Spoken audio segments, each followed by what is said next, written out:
All right, guys. It's another Sunday night session. It is 8 p.m. Eastern Standard Time.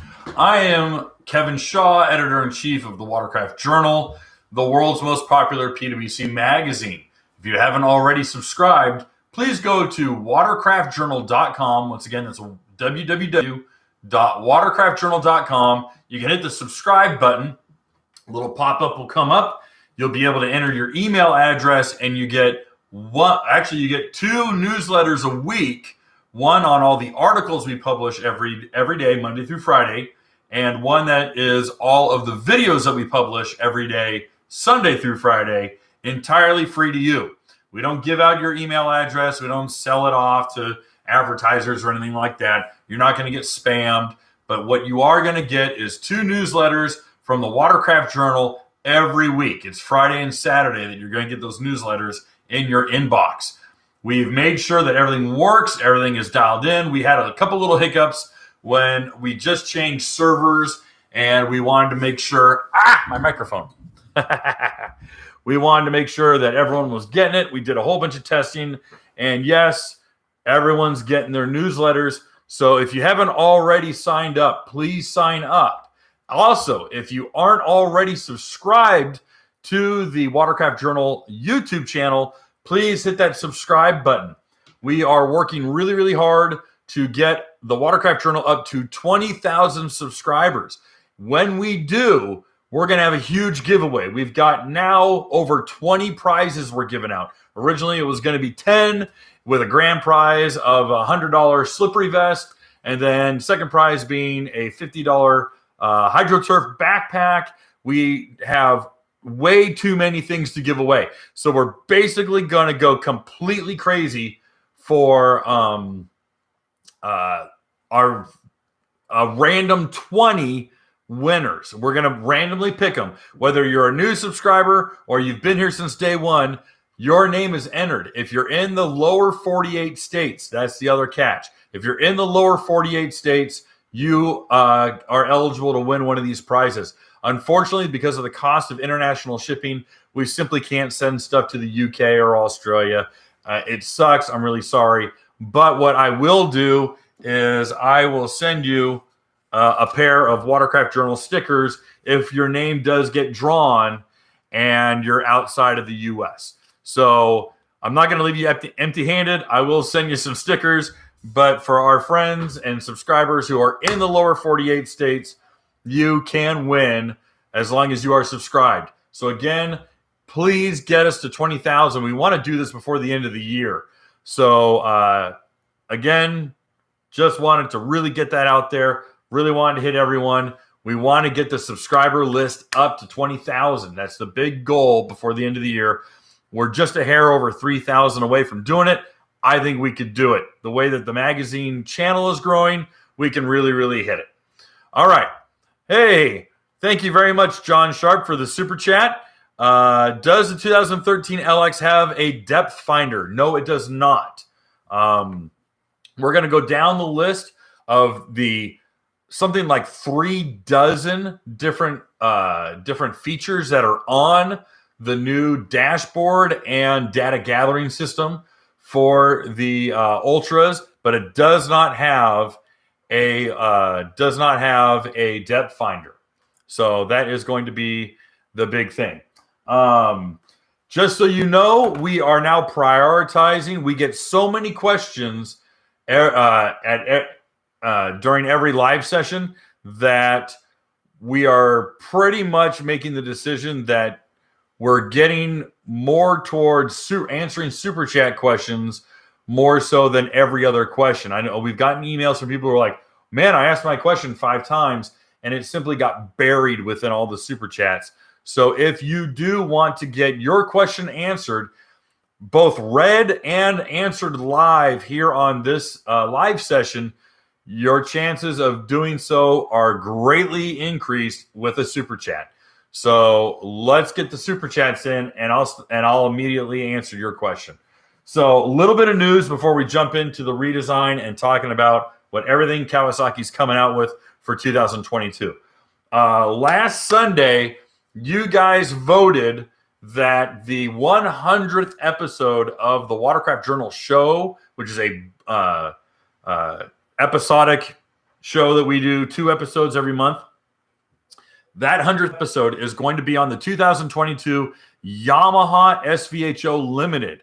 Unfortunately, what that also meant was everything that I worked on for the other video had to be shelved, and I have to work on a script and record audio for the voiceover for that episode. I'm doing that this week. I'm finishing up the script.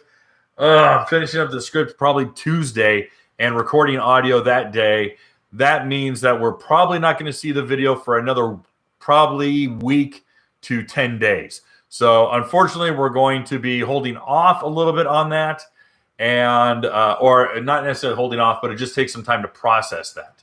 So just want to let all you guys know who voted for the Yamaha SVHO Limited video. It's going to be about 10 days out.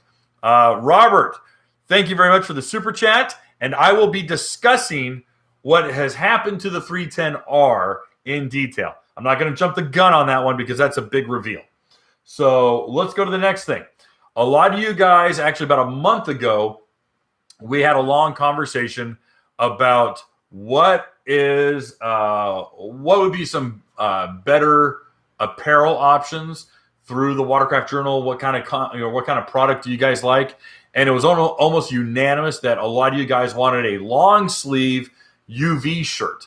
Well, because of our partnership with Windrider, we're actually developing our own long sleeve Watercraft Journal UV shirt. And this is something we're really excited about. And we're supposed to have it ready for sale October 20th. So only 10 days from now.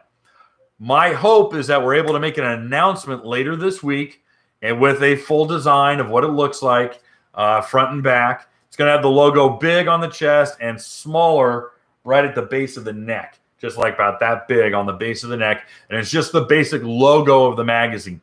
We didn't want to do anything crazy. We're not going to do any kind of smart aleck comments like this is your, don't be an asshole. And last week I wore the Engage Your Brain shirt. Those are still for sale. We have those for sale at the top of the, excuse me, I had to sneeze. At the top of the chat, you're going to see the link to the Teespring store. That's where all of our shirts and hoodies are now located. We no longer have any shirts or hoodies in stock here at the home office. So what we do is, rather than hanging on to 500 shirts and taking up a bunch of room here in my home office, we're working with Teespring, and now it's pay to print. So if you want a shirt, they print it out and they send it out. So, and I know we had one guy reach out to me, and he said that he washed this shirt. He went and got this shirt, washed it once, and the logo came right off. And thankfully, Teespring made good on it, and they offered him to either refund his payment or send him a new shirt. He opted for a new shirt, got a new shirt. He's been wearing it ever since. So thankfully, they've been really good with their customer service and getting really quality product out to everyone. So thankfully, they're standing up with their product, and we're very happy that it represents the magazine in a really good way. All right, the last bit of news that I wanted to talk about today before we got going, and we're gonna get everyone's opinion on this one. We got a super chat. Greg comes in. Little late today. Hello, sir. All the Cowie stuff should I be sad I'm getting my GTIs? Just kidding. Very excited. Officially pre-ordered. Fantastic. Well, I'm glad to hear it, Greg. Definitely start with your GTI. GTI, your 170, and your wife's 130. And I know we talked about going, Greg and I went back and forth about what kind of skis he was looking at, what he wanted to buy. I steered him towards the GTI SE 170, and he's also going with a 130 for the wife. And those are both really, really good skis. There's a reason why the Watercraft Journal gave the GTI SE 170 Watercraft of the Year. It's a fantastic unit. It really is. And to someone's earlier question, they're asking what's my personal favorite ski. I won't necessarily say my personal favorite ski because that would be a 2002 STXR. So meh. But I will say that every year the Watercraft Journal does do a Watercraft of the Year award. And the Watercraft of the Year award goes out typically about the second week of December. So expect a video and a very long article on that where we officially announce the Watercraft of the Year award winner. We send them out a big, nice laser etched plaque. And we're actually the four guys who are on the voting board, and not including myself, we already know what the winner is. They're like hands down who the winner is. And unfortunately, the GP 1800R SVHO and HO got bumped hard out of first place. Whether they're in the top three, I can't say, but they definitely got bumped out of first place because of all the manufacturing problems that they had, going out with the wrong transom plate, going out with the wrong transom plate, and going out, some of them going out with the wrong supercharger. So unfortunately, just the manufacturing problems that Yamaha had. Fit and finish, there were stickers coming on crooked and weren't lining up.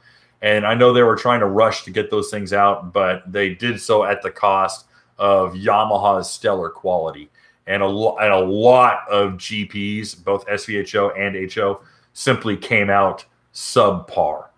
And that knocked it way out of the running for first place. Okay, but the last big announcement that we have before we get into the Cowie stuff is we are investing in fact, the past tense we already have, and we're doing testing and development. We're going to start having guests on our live broadcasts and our live sessions. And we're going to split screen it. It's going to be split, me on one side and the guest on the other side. And in addition to talking about what they do and their, what projects they might be working on or whatever they got going on, the guest will also be what projects they might be working on or whatever they got going on. The guest will also be commenting on the topic of the night. So basically, they're going to spend an hour with me BSing jet skis. So we thought that would be really fun. That's something we're pretty excited about. It's not going to be every night or every Sunday night, but it'll be probably every other Sunday night, hopefully. The big question for us, and we're going to have them hang out the whole time. Like, we want candid opinions. And we'll have them answer questions and everything. But the big thing for us is we love to hear your suggestions for guests. And getting them on the show and talking about topics and talking about their take on different watercraft and the sport, and talking about professional racing or the future of racing or their tips for riding. We've bounced a lot of ideas. We've really bounced a lot of ideas. But we'd love to get your input. We'd love to get your suggestions for people. And that is going to be something that we're going to be asking the audience. We'd love to hear your guys' suggestions as to who you'd love to get on board. I already have some professional racers who are like 100% down. They're like, tell me when, I'll do it. And then there's a couple advertisers, guys that we work with, that we're going to have them come out. And that's going to be on our list as well. We're just simply going to start scheduling people out. So again, if you guys want us to start having guests on, start making suggestions here in the chat or here, right here. So, okay, let's get to it. Let me get a drink first because we got a lot to talk about. So, 2022 Kawasaki's. What'd you guys think? I'd love to get your input on this one. The designs that the prototype designs, those CAD designs that we had published on the Watercraft Journal, probably June. I want to say June. No, it was July. It was the very beginning of July. Was that design was for the Ultra. And then about a month later, our source for that picture came back and said, hey, man, my source of that picture, because we're playing a game of telephone, came back and he said that was a failed design for the STX. And sorry about that. You can look at this. You can look at, these little things, and those are your tells that it was for, the STX. And I ran with the article, but I knew something didn't smell right. I was pretty sure it was still for the Ultra. But I wrote a retraction and said, well, we did a video, and I know I talked about it here, and, kind of backpedaled a little bit. But I knew that design was legit. I was like, man, I know that design's legit. And what's great is that it was legit. If you look at the hood, you look at the fairings, and you look at basically what I'm calling fenders. It's very knife-like fenders that are coming out. Remind me of a third-generation Corvette, Stingray Corvette. That's part of the splash guards that are around the front. And I was like, okay, aesthetically, that makes sense. Aesthetically, that all carried over. I knew the hull was staying the same. I knew the powertrain was staying the same. There's no redesign for that supercharger because I know the guys at Eaton who designed that supercharger. That supercharger is a monster. They do not want to redesign the block. All right. Here's the reason why it's not a shaft-driven or gear-driven supercharger. Is because so much of that block, of that engine block, is shared with the Z series motorcycles. And they're not going to recast a block. So it has to be an external, pulley-driven, root-style supercharger. That's how the H2s operate. That's how the Cowie Ultras operate. The Eaton TVS supercharger is a monster. It's a monster. It generates double the boost at the same RPM as the Sea-Doo, which is about 120% more than the Yamaha. Okay. Now the Yamaha is not needing to produce a bunch of boost because of the displacement. All right. Torque curve is very vertical. When you have more displacement, you got more low end grunt. The engine itself is doing more work. In the case of the Cowie, the supercharger is doing more work. Well, unfortunately, that means that it needs more fuel. It's compressing more air. It's shoving in more fuel. So the fuel consumption of the Ultras are going to be slightly better. Slightly better. And the only reason why is because the onboard ECU and the new mode feature, which we'll talk about, the new mode feature allows the engine to be a little bit more miserly with the fuel. All right? Is it going to be as good as Yamaha? No. Will it be comparable to Sea-Doo? Yeah, better. When it comes to fuel consumption, Yamaha is the best, meaning sucks up the least fuel. Sea-Doo is middle of the road. Cowie's down here. Cowie's like, just sucking in the fuel. They're getting closer to Sea-Doo. Still worse than Sea-Doo, but they're getting close. Excuse me. All right. So it's a game. It's a positive gain. It's a good move. But let's talk about the hull. All right. Let's talk about the stuff that hasn't really changed. Hull mold is the same. Hull shape is the same. Hull material is the same. The one thing that's interesting is in the presser, in the information that they gave the media, they specifically say reinforced, a reinforced nose or a reinforced bow. All right. Well, what does that mean? Unfortunately, the media department, public relations, and engineering didn't go into further detail. Ironically, though, reinforced bow was also in the 2014 presser. All right. When I say presser, it's basically the press release. It's the big pile of information that they give the media. All right. So am I saying that is it the same from 2014? I don't know. I need to get more information. Cowie has been spinning so many plates. They kind of barely gave the media and me not as much time as I would have liked. So that being said, the hull is the same. Hull shape's the same. Hull design's the same. The mold is the same. Material is the same. All right. I'll get into, intake grate pump, 160 mil pump, high pressure pump, impeller's the same, intake grate's the same. Ride plate had to change. I'll get into the change of the ride plate a little bit later. Powertrain is the same. Supercharger's the same. Intercooler's the same.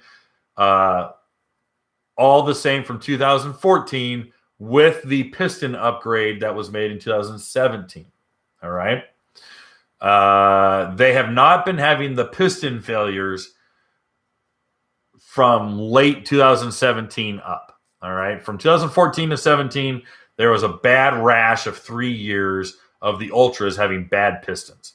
2017, 18, they went up. All right. So then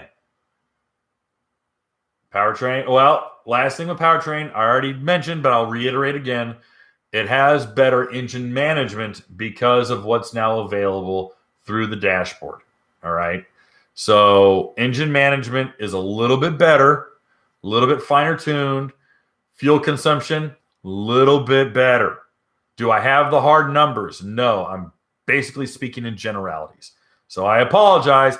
I can't tell you if it's 5.8 or 5.5 or 5 or 4.8. It is what it is. I simply don't know those numbers. And I'm pretty sure Kawasaki doesn't know those numbers because Kawasaki can't even give me how much it weighs. All right. And why can't they tell me how much it weighs? Because they don't have a production unit. And the difference is, or the reason why it matters if it's a production unit or pre-production is because a lot of those parts and a lot of that stuff, they literally 3D printed those plastic parts. Or they literally 3D metal printed some of those different pieces. So a molded plastic piece versus a 3D printed piece are going to weigh different. And that adds up. So it could literally be a difference of 5 pounds, 10 pounds, 30 pounds. I don't know. They don't know. So until a production unit hits the ground, they can't tell you how much it weighs. They simply can't. The other half of it is that Kawasaki gives you a curb weight or wet weight. And in talking about offshore hulls and hull designs, I give you a very detailed explanation as to the differences between curb weight and curb weight and dry weight. And basically curb weight means fuel, oil, and if it's a Sea-Doo, full coolant. Sea-Doo and Yamaha give you a dry weight. Kawasaki gives you a curb weight, gives you a wet weight. All right. Well, gasoline is 6 pounds a gallon. 21 gallons of fuel is quite a bit of weight. All right. So, over 125 pounds, that's a skinny girl on the back. All right. That's a whole person on the back. That's a big difference of weight. If you look at a Yamaha and you add that curb weight, you look at a Sea-Doo and add that curb weight, Cowie isn't very much heavier than a fully loaded RX-TX or a GTX Limited. In fact, the previous Ultra LX in weight versus a GTX Limited 300, I think the weight difference was about 48 pounds. So still a lot, but not as much as a lot of people like to think. Billy's here. What is Billy do? Billy, it is. What are you doing, Billy? It's you guys are at Mudbug. What are you doing watching this? Are you home? You shouldn't be home. It's only 7:30 at night. You should be on the water with Ricky. It's 7:30 at night, man. You guys should be riding. It's Mudbug. It's Mudbug weekend. I'm disappointed. Everyone say hi to Billy. We got to say hi to Billy. Billy's Norm. Everyone's got to say, hey, Norm. Hey, Billy. Come on, Billy.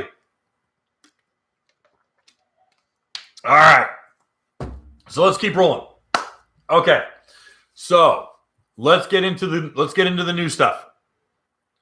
New stuff is interesting. Just got home a few hours ago. All right. So they started with a whole redesigned deck. The whole top half of the ski is different. All right. The redesigned deck does a bunch of things that suddenly makes the Kawasaki Ultra absolutely competitive with Sea-Doo and Yamaha. And I'll explain why. All right. Number one, ergonomically. What they've done is a couple things. First and foremost, they've dropped the rider's center of gravity almost 2 inches, like 1.5 inches, 1.75 inches. They're dropping the rider down. All right. When you drop that rider down, he's deeper in the ski. Your center of gravity suddenly gets you closer to the water line. The ski isn't so tippy. All right. It doesn't change the weight, doesn't change necessarily how the ski cuts through water, but it will, like in the case of the STX, when they raise the rider, the ski actually metronomes a little bit. All right. Now with the Ultra, with the rider sitting lower, you now have a far deeper stance in the ski, and you're going to feel a lot more comfortable going through really rough water. Second of all, the footwells are larger, the footwells are deeper, and they're flatter. Okay, there isn't a big contour to them. This means that you can move your feet around a lot better. Okay, this is akin very much to the deeper footwells that are on the ST3 platform. In fact, Sea-Doo's kind of done it across the board, is having a wider footwell and getting the rider to be able to move his foot in and out and shuffle it. So there's a lot more curb weight up 15 pounds from 2021 to 2022 on the Canadian website. Interesting. And what model is that, Hitman? That's a good question. Hitman, what model are they saying is the weight differences on? Okay, so ergonomically, you're sitting down lower in the ski or deeper in the ski. Okay, on the 310 LX. Thank you very much. Okay, well, that weight difference, 15 pounds. Think about this. They've doubled the speakers. There's 4 speakers instead of 2. You now have a sliding moving seat, and the back half opens up like this. You've got coves that open up. Look at all the features that are on the new ski, and it only went up 15 pounds. That's impressive. I was actually expecting more. Okay, let's get back to it. Jason, I'm not going to answer your question unless it's a super chat.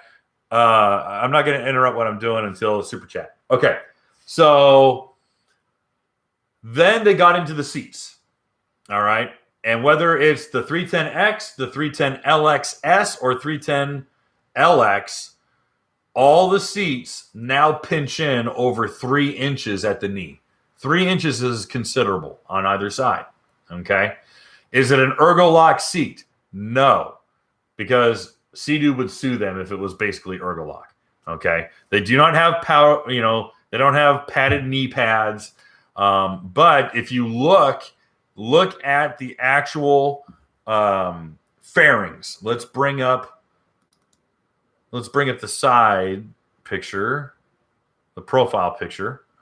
I'm going to drag it over here, and we're going to zoom in. Let's see. I doubt you guys can really see it, but I'm going to do it anyhow. All right. You see your seat pinch right here. This is a deep well cove right here. So you have a very natural Sea-Doo-like cove. Yamaha has done a better job of emulating this, but Kawi definitely has that pinch. All right, it is pinched at the knees. This is fantastic for guys who want to lock their knees in and want to ride, close course and cut corners really tight. This is outstanding for people who have bad hips or, have sciatic nerves and split, sitting really bow-legged hurts them. Older riders, things like that. So the ergonomics, and I've said this, I've screamed this off the rooftop. Sea-Doo's got the most killer ergonomics on the market, hands down. Kawi, I think, has taken a lot of notes off of Sea-Doo and said, how can we do this without getting the lawyers on top of us? Because they're doing a really, really good job on this one. I'm actually really excited about that. I think that's a really good point. Okay. So seat-wise, they've done a couple other things. They've got really high back, really deep set backrests. The backrests are actually really deep, and that actually wraps around your hips. All right. For a skinnier guy, you're going to tuck into that seat back. For a heavier guy, you're going to kind of feel that a little bit under your hips or under your butt cheeks. But in the case of the LX, which I've already said, the LX actually has a 3-way adjustable seat. The whole seat moves back 3 places. Has a front all the way, which is what you're seeing right there, has a middle, and has a back, and it goes back 2 inches. All right, a total of over 2 inches. That is huge. That's a big deal. And I want to make sure I'm right on how far back it goes. The 3-position ergo fit adjustable luxury seat goes back 2 3/4 inches. Almost 3 inches. So you're moving 2 3/4 inches all the way back on that seat with adjustment. It's on a seat track. No joke. It's on a seat track. All right. So that's a big deal. That's something really cool. I would always make the joke about those lumbar seats and me sitting on them because I'm 6'2", and I just sit on the top of that thing. Obviously, someone's listening because they're tired of me making jokes about sitting on it like a hemorrhoid donut. All right.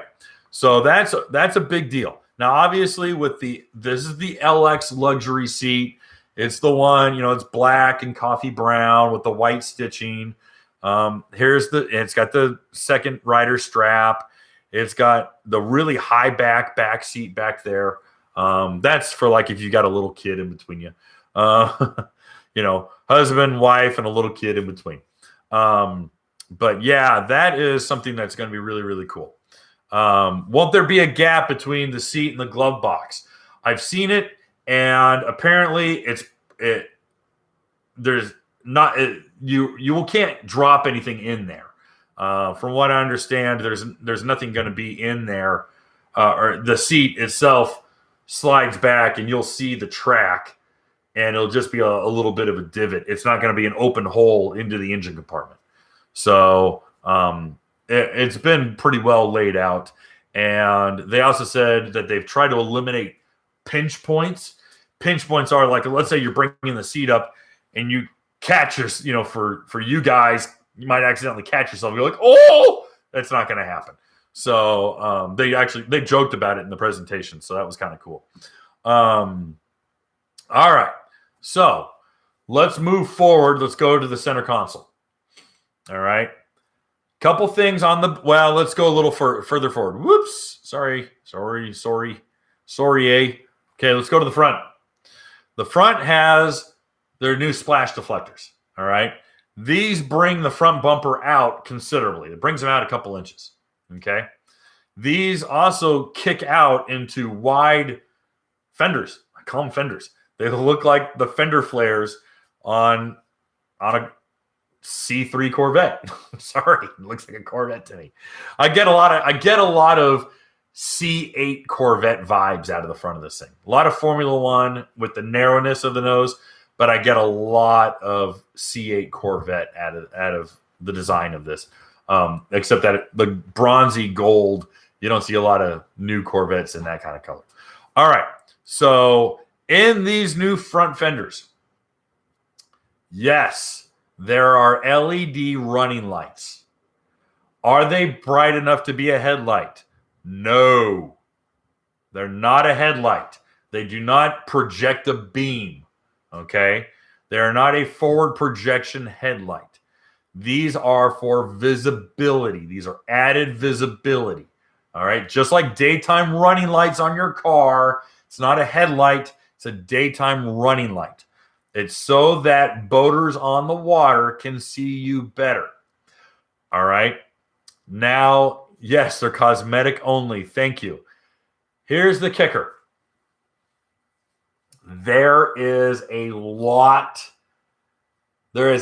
happening behind the scenes regarding those LED lights that the peanut gallery do not understand.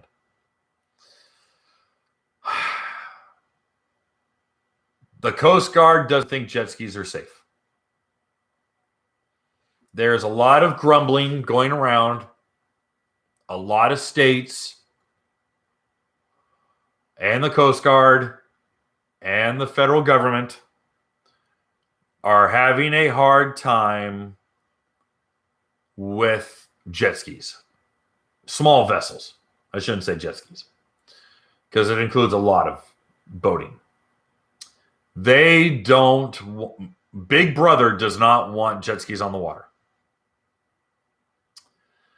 They think they're a nuisance. They think they're a hazard. People die on them. And there's enough cowards in this country who will happily trade liberty for safety. And because people get hurt on jet skis, we now got to get rid of jet skis the same way they got rid of ATCs. You haven't heard much about this because, quite frankly, it hasn't gotten very far. I've heard about this. I've gotten stuff. So what is becoming a preemptive strike is manufacturers are looking for ways to increase the safety of a personal watercraft. Brakes are number one. This has done a tremendous favor politically for personal watercraft. Sea-Doo's brakes have gotten enough accolades and acknowledgement by boating associations, by the United States Coast Guard, to say, hey, everyone should have brakes. Yamaha is like, hey, this is a good safety feature. This could save lives. Kawasaki's on board. Kawasaki is also saying, we'll do you one better. We're going to put running lights on our skis. The same way Yamaha has a 10-foot visibility spout. That's the official name, is the visibility spout on the back of their skis. Sea-Doo, when you hit the brakes, shoots a roost up. All right, that's kind of a braking. That's their equivalent of a brake light. I have heard, and I heard this 2 years ago. And in fact, it coincides with our April Fool's joke. We did an April Fool's joke about 2 or 3 years ago that every personal watercraft was going to be forced by the United States government to put a visibility spout, whether it's an old Kawasaki or a new Yamaha or a new Sea-Doo. They were all going to have visibility spouts, and people got all mad and said, screw you, I'll pay the fine. And all that kind of. It's a joke. It's an April Fool's joke. All good jokes are based in truth. And unfortunately, there's a lot of talk that they need to ramp up the safety net, how safe they are. And unfortunately, running lights, Cowie's the first with running lights. They ain't gonna be the last. I'm just gonna put it that way. Cowie's the first with running lights. They're not gonna be the last. You're gonna see running lights on personal watercraft. All right? That's gonna be something Big Brother is gonna push. It's gonna happen. Is it gonna happen in 2 years? No. Is it gonna happen in 5 years? Maybe. Will it happen in 8? Pretty damn close. But that's going to happen. On new watercraft, you're going to see running lights.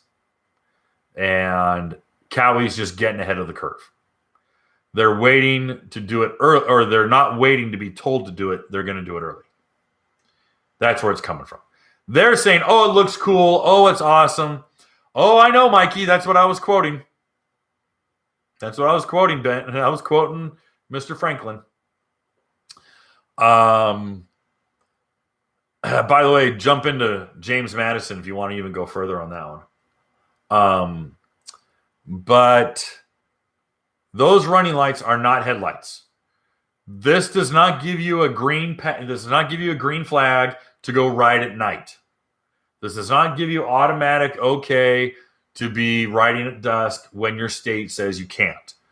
If you live in a state or country that lets you ride at night, you have to comply with the running light law, and you have to install those running lights.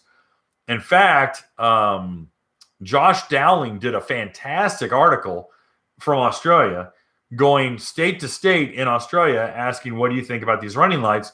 And they go, well, that's great and all, but if you're going to ride at night, and some states let you and some states don't, you got to have red and green running lights in addition to those. So you're going to find these things are going to be, they're purely cosmetic, just like the visibility spout. But if you live somewhere that does not let you ride at night, don't think that is your get out of jail free card. That's not going to do it for you. All right. And they do come standard on the LXS and the LX, not the X. All right. Let's keep rolling. Let's move up. All right. They added a standardized tie-off or a cleat right there on the front. It's on all the Ultras. It's right there on all of them. Okay. That's just standard equipment. Moving up into standard equipment, this big fairing. Okay. The fairings on the Ultra. Let's bring up the right-hand side. Bring up the picture. I got too many windows open here. Let's close that out. All right. Here's one of the wows. One of the big wows. The fairings open up. These are your glove boxes. Okay.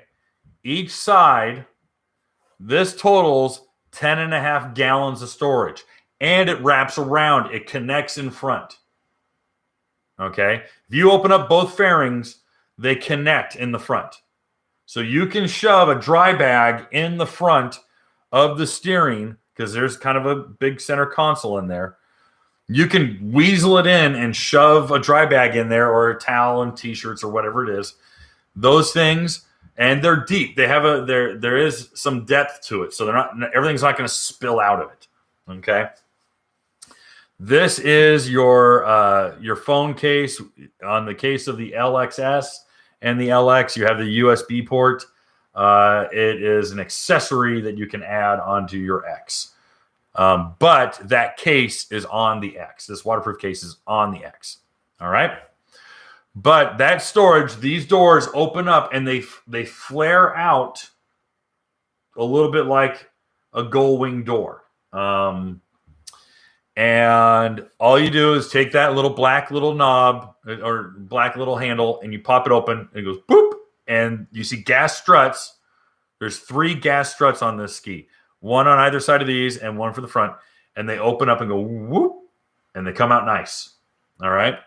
They're not flimsy, hingy doors with crappy locks that snap and break off. These are nice, high-quality latches that sink in and have a nice male to female latch, and they hook on really good. So I was actually really impressed. These are just the nice press studio photos. The final, and everything's got a nice gasket around it with a waterproof case in there. But these are your glove boxes. All right. Now, why do they get rid of the center glove box? Let me show you. All right. Because let's get here it is. Got to open up this picture. If you guys have questions you want me to answer immediately, you got to give me a super chat. Otherwise, I'm going to keep rolling on going through everything here on the Cowies. All right. Here's where your glove box would be. Let me move this candle. It's throwing the lights off. All right. Setting some mood. Put some Barry White on. Okay. This is where your glove box used to be. Instead, this is your jog dial, or just the dial indicator with select. This is your back button. This is your select button. Has a little back arrow, has a little select button right there. This knob lets you shuffle and cycle through all the options on the screens. And we'll get into the dashboard in a second. But this is right below. It's right there in front of you. It's right at your belly button. It's right there. All right. And it's directly below. That's your 5-way adjustable tilt steering. And in kind of deep in the handlebars, that's your immobilizer key. I think it's a weird place to put it, personally, in the handlebars, but they've got it there in the handlebars. So figure that one out. Hopefully it doesn't fall out and then you're screwed. They've redesigned the control pods on the handlebars. Okay. Very large. These, from what I was told, these are soft buttons. These are not a hard plastic button, but a soft, giving rubberized button. So you'll be able to just lightly press these, and they should respond very quickly. They're not going to be the ones. I have a problem with a lot of Yamaha's buttons for whatever reason. You got to really press the hell out of them to get them to respond. I think Sea-Doo's got some of the nicest responsive controls. But I like Yamaha's layout, but I like the soft rubberiness of the buttons on the Sea-Doos. And my understanding is that the Cowies are very similar. Okay, we got a super chat. John from Michigan writes, thanks for the great info. Put a deposit on my first SVHO due to your reviews. My question, I want to buy a VX for the young teenage son and wife to enjoy. Would you buy a VX HO 180 horsepower or the 125 model for the wife and younger teen? The 180, the nice thing is the 125, the TR1 is good, but it's really anemic, especially if you're going to ride more than one person. I mean, I'm a big guy and I ride it and it's like, dude, come on already. Come on, let's go. So I really would lean more towards the VX Cruiser HO more than anything. It's a fantastic ski. It's very well built. Fuel mileage is great. And the 1.8 liter is a very good engine. It's fun. And to be honest, you can set the setting. If you're like, I don't really want my boy going full throttle on this thing, you can change the top speed on it. So I would strongly recommend the VX HO. But thank you for your question and thank you for your super chat, John. I agree with you. I think you've done your homework, and I would go with the VX HO. All right, let's go back to this. So here we go. We're gonna get into the big thing here, and that is Kawasaki's brake system. All right. Now, I had the designs for this 3 years ago. And to be honest, I was kind of hoping that there would have been an update to the design. And the reason why I say that is I was really hoping that the thumb was going to be moved over to the left-hand side rather than having the thumb and the throttle on the right. I was hoping that they were going to move what's called the Smart Reverse and Deceleration System, which is KSRD, which no one's ever going to remember. But KSRD, Cassard, or Cassard, I don't know, insert your fake vowel. The Smart Reverse physically inside of that control module actually physically overrides the throttle. So there's no way electronically that it could have a problem because that thumb physically overrides, even though it's all fly-by-wire. They're making a point of saying it physically overrides the gas throttle. Now, the nice thing is that how does it work? All right. Sea-Doo, let's pantomime a little bit. Let's use my hands and we're going to pantomime. Here's your gas. Here's your brake. All right. Let's say you start your ski and it starts in neutral and it's idling. You got a Sea-Doo. You give it gas, it's going to go forward and it's going to go up into the bed of your truck. All right. So you got to hold down reverse and you're going to go backwards at idle speed. But let's say you need to really get off the bunks. So you got to give it gas with your reverse totally engaged. And this is your throttle, and the throttle is going to go whoop, and it's going to back off the trailer. All right? Yamaha says no. You can take your right hand and tie it to your shirt, duct tape it to your chest. Take your left hand, hit the reverse, and that's going to give you all the throttle you need to back off the trailer and get you in the water. All right? Cowie says you give it gas, it's going to go forward, and it's going to go right into the back of your truck, just like your Sea-Doo would. You give it thumb throttle, it's going to go whoop, and it's going to spool up, not full throttle. You're not going to get full throttle out of that. But it's going to give you a percentage of throttle to get off the trailer. Okay? So, because they're like, no one needs 100% full throttle for reverse ever. And I laughed. They go, what about guys who are doing fun tricks and they got it in reverse and they got it full throttle and they're doing donuts backwards and they're hanging off of it and they're roosting? And they go, we're not really thinking about those guys. So sorry for you dudes who like to do freestyle on your giant 3-seaters. This is going to kind of hinder you. But you take your thumb throttle. It gives you a percentage. I want to say it's about 20 to 30% throttle. Enough to back you off the trailer and get you off the trailer and out on the water. Okay, great. Now, what about coming to a stop? So let's say you're going 60 miles an hour. You're on a Sea-Doo. You got your throttle pinned, and you hit the brakes. And that ski is going to go, whoom, it's going to slow down. All right? And if you keep your hands locked like this, it's going to start backing up. And it's going to start backing up quick. And in the case of most Sea-Doos, it starts flowing water into your footwells and can submerge the tail of your ski. Yamaha, you have throttle and you grab reverse, it's going to slow you down. All right? And at this position, both locked out, it's not going to give you full reverse. Unless you let go and you can back up and snake back. I mean, you'll back up. You will. But you're not going to get it like you would if you let go of the forward throttle. And all of a sudden, it's like, okay, Kevin wants to back up as fast as he can.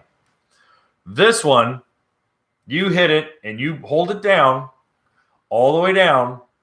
It's going to come to a stop. Now, what's interesting is that it's a little bit more of a gradual break. It's not a hold it all the way down. You can slowly depress it, and to my understanding, the brake will slowly deploy. All right. So you don't have to come to a complete stop. It doesn't go whoa, trap down. It slowly descends. The bucket, that is. Okay. So that's a neat differentiation. It's a slower descent. So if you pin it, yeah, it's going to drop that bucket all the way down. It's going to come to a locking halt. And of course, you keep it down, it will eventually start backing you up. But the other half of it is that part of the braking system, they had to redesign the bucket. So there's flutes on the side of it. All right. There's flutes on the side of it to help you back up. And then the bucket deploys a little bit lower than the back of the ride plate. Now, here's where it gets interesting. The ride plate had to be recast. They had to make a new mold and recast the ride plate. Number one, because it's got big, sturdy mounts that hold the ride bucket on. They just need to reinforce those. The old ones wouldn't have done it. They needed a new bucket with bigger mounts, and that was just going to have to happen. Number two is that the design itself looks different from the previous Ultra. But the guys at K-Speed got real nervous because they spent all this time and money redesigning a ride plate. And they go, holy crap, is this a new design? Their design, they're like, hey, wait a minute. This looks stock. And they're only going off of the pictures. They do not have a cast. And Kawasaki Corporate right now is being a little mum on the design. But what they are saying is that there's a 3 degree wedge or angle to the tail of it that brings the nose up. If that is true, it's a drier ride with less drag because bringing that nose up is going to free up speed. So that's a good thing. All right. Now, the question is the new Kawasaki faster? The answer is no. And I'll tell you why. It's because of this thing. All right.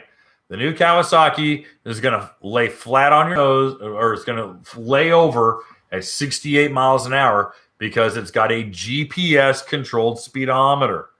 It can control top speed.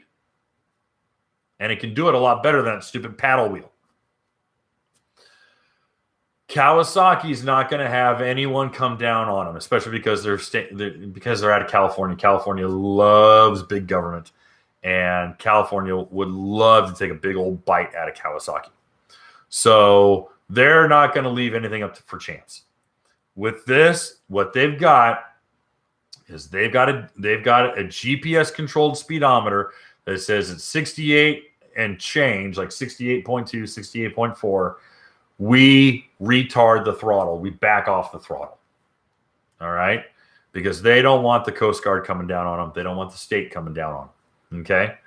But that basically means jet skis with a GPS speedometer, as long as the GPS speedometer can catch up in time, you could effectively have a 330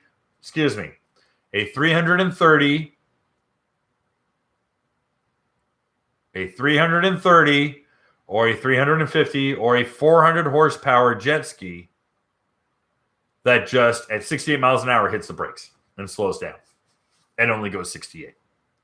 And it's a race to 68 miles an hour. Everyone, as of now, has a GPS controlled speedometer. Game on. Understand what I'm telling you. I know more than I'm allowed to say, and there's strange things afoot at the Circle K. Please tell me you guys get that reference. I'm 43. I'm not 83. You guys should get that reference. All right. So that being said, let's get to the TFT. TFT, I don't even know what TFT stands for, but the TFT dashboard, which is it was interesting because all of my leaks, all of my information said, "Oh, this thing's pulled off the Ninja. It's pulled off the Ninja," and we used pictures off the Ninja. But thank you, Stan. Thank you for making me feel not alone. But Stan got the quote. The dash is actually more off of the side-by-side than it is the bike, which I was surprised by. In fact, a lot of stuff is off the side-by-side more than the bike. The dashboard is full color. The dashboard allows for 4 layouts, 4 actual gauge layouts. All right. And they all have a boost gauge. Thank you, Kawasaki, for giving us a true boost gauge. We can watch the boost. Isn't that great?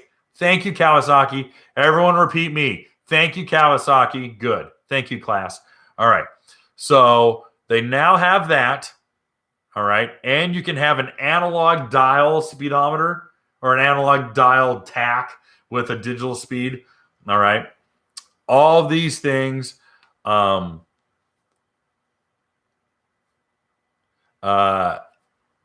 you can shuffle through this. You can have a black screen or a white or a black background or a white background, and you can change the layout. I'm going to read off the paragraph here, but let me back up to one more thing. I kind of left this part out. This guy right there, that's your mode button, just like a Sea-Doo. All right. Every supercharged Ultra starts off in the middle mode. All right. There's full, middle, and low. Or half. No, what do they call it? They have goofy names for the modes. Mode button. Yeah, middle and low power. Full power, middle, and low. And then there's the slow key. But you have to put the slow key in. So basically 3 modes. All right. Full power is full power. Middle is not middle. Middle is 80%, which is funny. And then low power is 60% of full power. All right.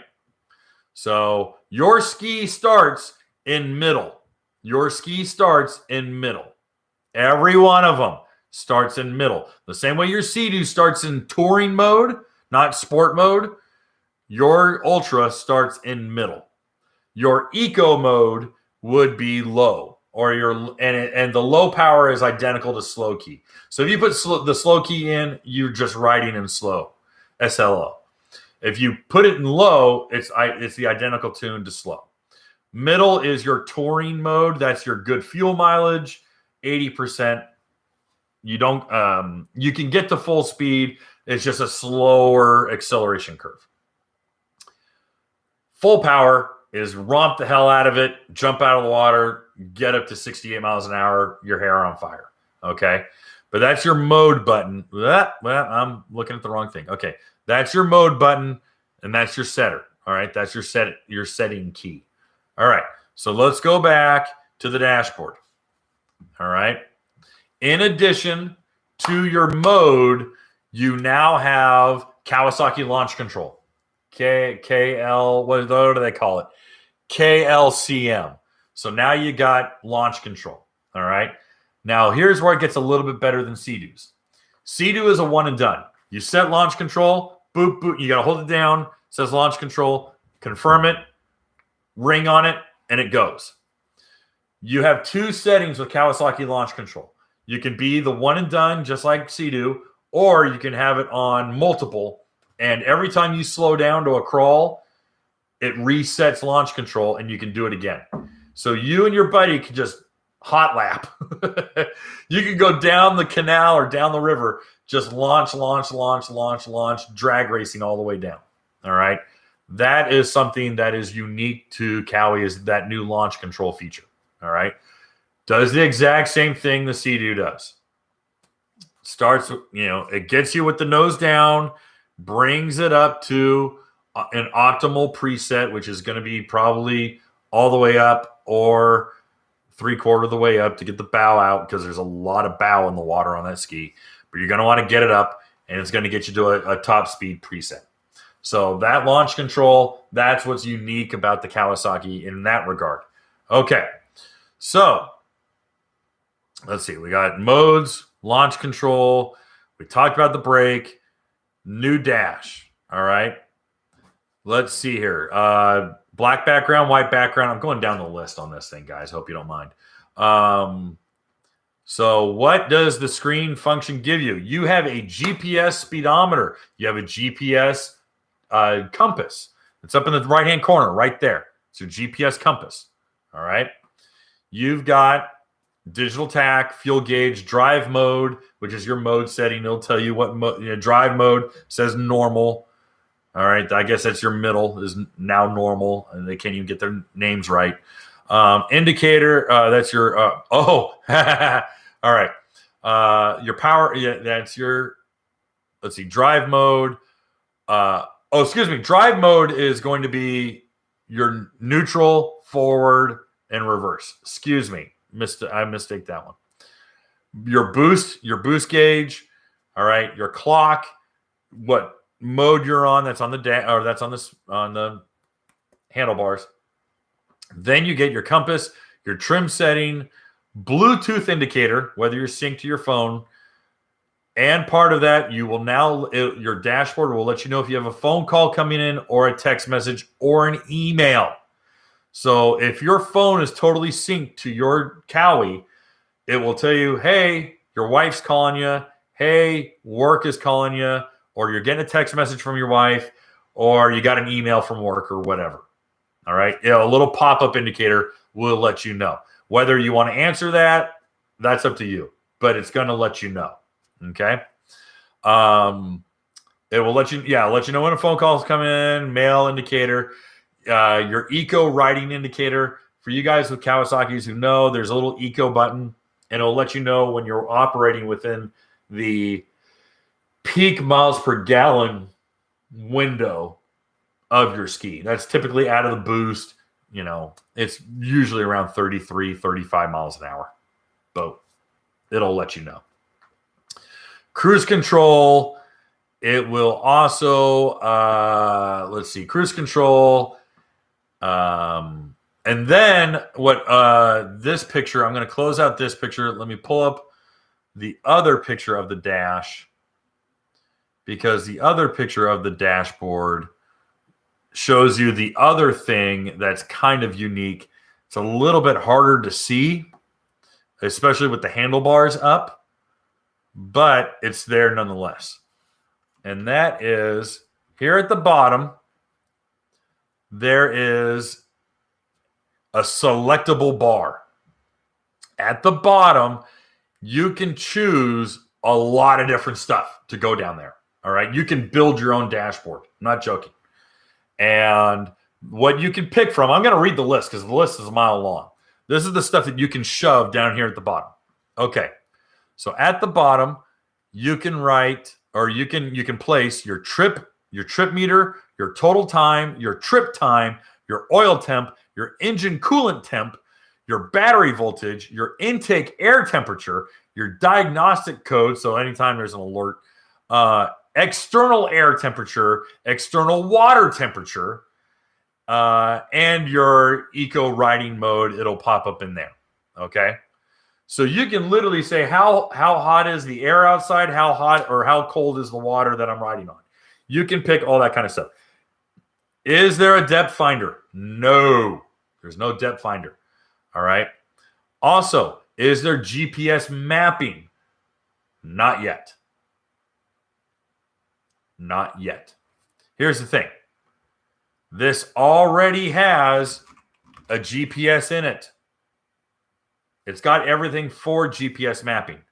And the motorcycles and the side-by-sides all have GPS mapping. Expect GPS mapping at a later date. I'm just going to tell you this now. Expect GPS mapping at a later date. Not as a feature for 2022 halfway through the season. It will be something that will get people to have to buy or want to buy a new jet ski in a different model year. They want you to buy more jet skis. All right. We got it. We got a couple more super chats that I have. Planeta Tierra, thank you very much. Jeff T writes, there are a few islands and cool places along the coast of Southern California. How does the navigation compare to the GP or BRP Go on the RX TX 300 that my 22 7-point-inch color screen will come with? Well, first and foremost, only half of that screen is going to be your GPS screen. So you can cut your 7.8-inch screen right down the center, and that's how big your screen's going to be. Okay, it's going to be about that big. It's going to be about 3.5 inches by 3.5 inches. That's how big your GPS is going to be. Thankfully, it works with your phone. You can pull your phone out. There is no GPS mapping on this. Again, Jeff, there's no GPS mapping. Yamaha's GPS mapping also has a 7-inch screen. This is a 7-inch screen. Yamaha has a 7-inch screen. Yamaha's GPS mapping is the full screen. The full screen is the GPS map. So that's something to consider. For you guys who have to have that kind of stuff, just understand the difference. Both Sea-Doo and Yamaha have GPS mapping. Kawasaki does not have GPS mapping yet. All right. Has GPS speedometer, GPS compass, not mapping. So be that as it may. All of these running on the side are idiot lights. Low fuel, oil pressure.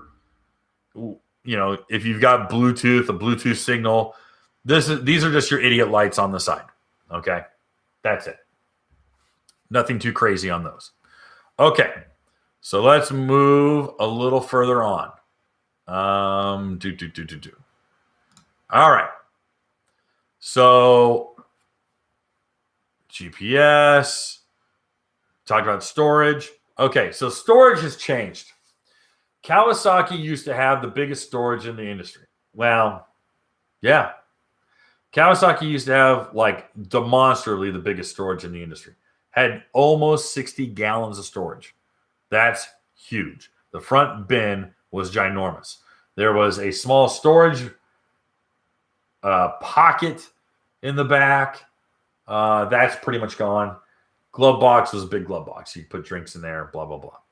Well, they've moved the cup holders to the center console. You can see it here. All right. And they're forward of the handlebars, and they're deep. You put a regular soda can or beer can in there, don't ride and drink, so I don't get sued. Your can of Coke will sink all the way down. It will be almost flush with the top of that. So they're really deep. So like a bottled water, it'll come up to about here. All right. They're super deep.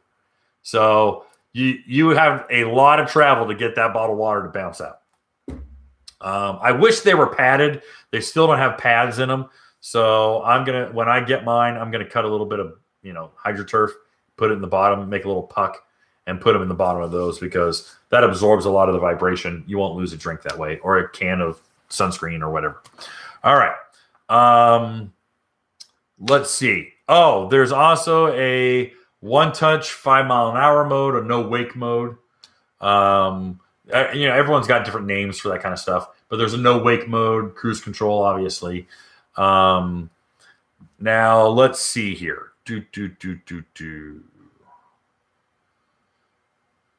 All right.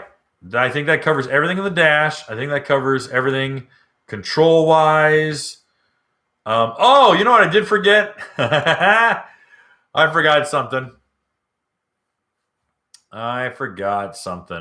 that everyone's having a hissy fit over.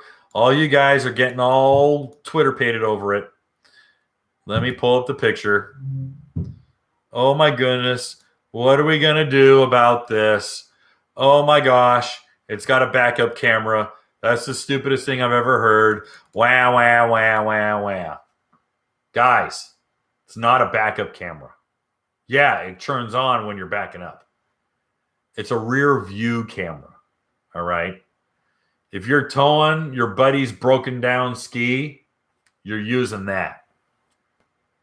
If you and your wife are towing the kid on a raft and she doesn't want to sit backwards, you can use that. Now, you're supposed to legally have a spotter. You need to legally have a spotter. By law, you're supposed to have a spotter. God knows Kawasaki knows. Don't be dumb. But that's also so that the spotter behind you can look. And if she goes, oh my gosh, he fell off, you can have it on the screen and go, yeah, I know where he is. I see him. And you can see when it happens. And you can turn your head and you can look. And I know everyone's like, dude, I can turn my head. I can see it. This is so dumb. It's dumb.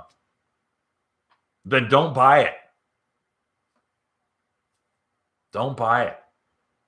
But Cowie's pretty stoked on it. It's on the LX and it's on the LXS. It's not on the X. If you don't want it, don't get it. I understand. Move on. You're fine. Okay? I can't believe how many guys have an axe to grind about this stupid thing. And they're just like, this is so dumb. Oh my gosh. Dude, it's cool. If you don't want it, don't get it. And if you buy an LX, don't use it. If you don't want it, don't use it. It's cool. You know, it's not the end of the world, but it's there. Yeah, I like that. The rear camera is to see the Yamahas and Sea-Doos that you leave behind. Is there a record button? That would be cool. You know, it would be really funny. But yeah, all right. So yes, it's got a reverse camera. It's got a reverse camera.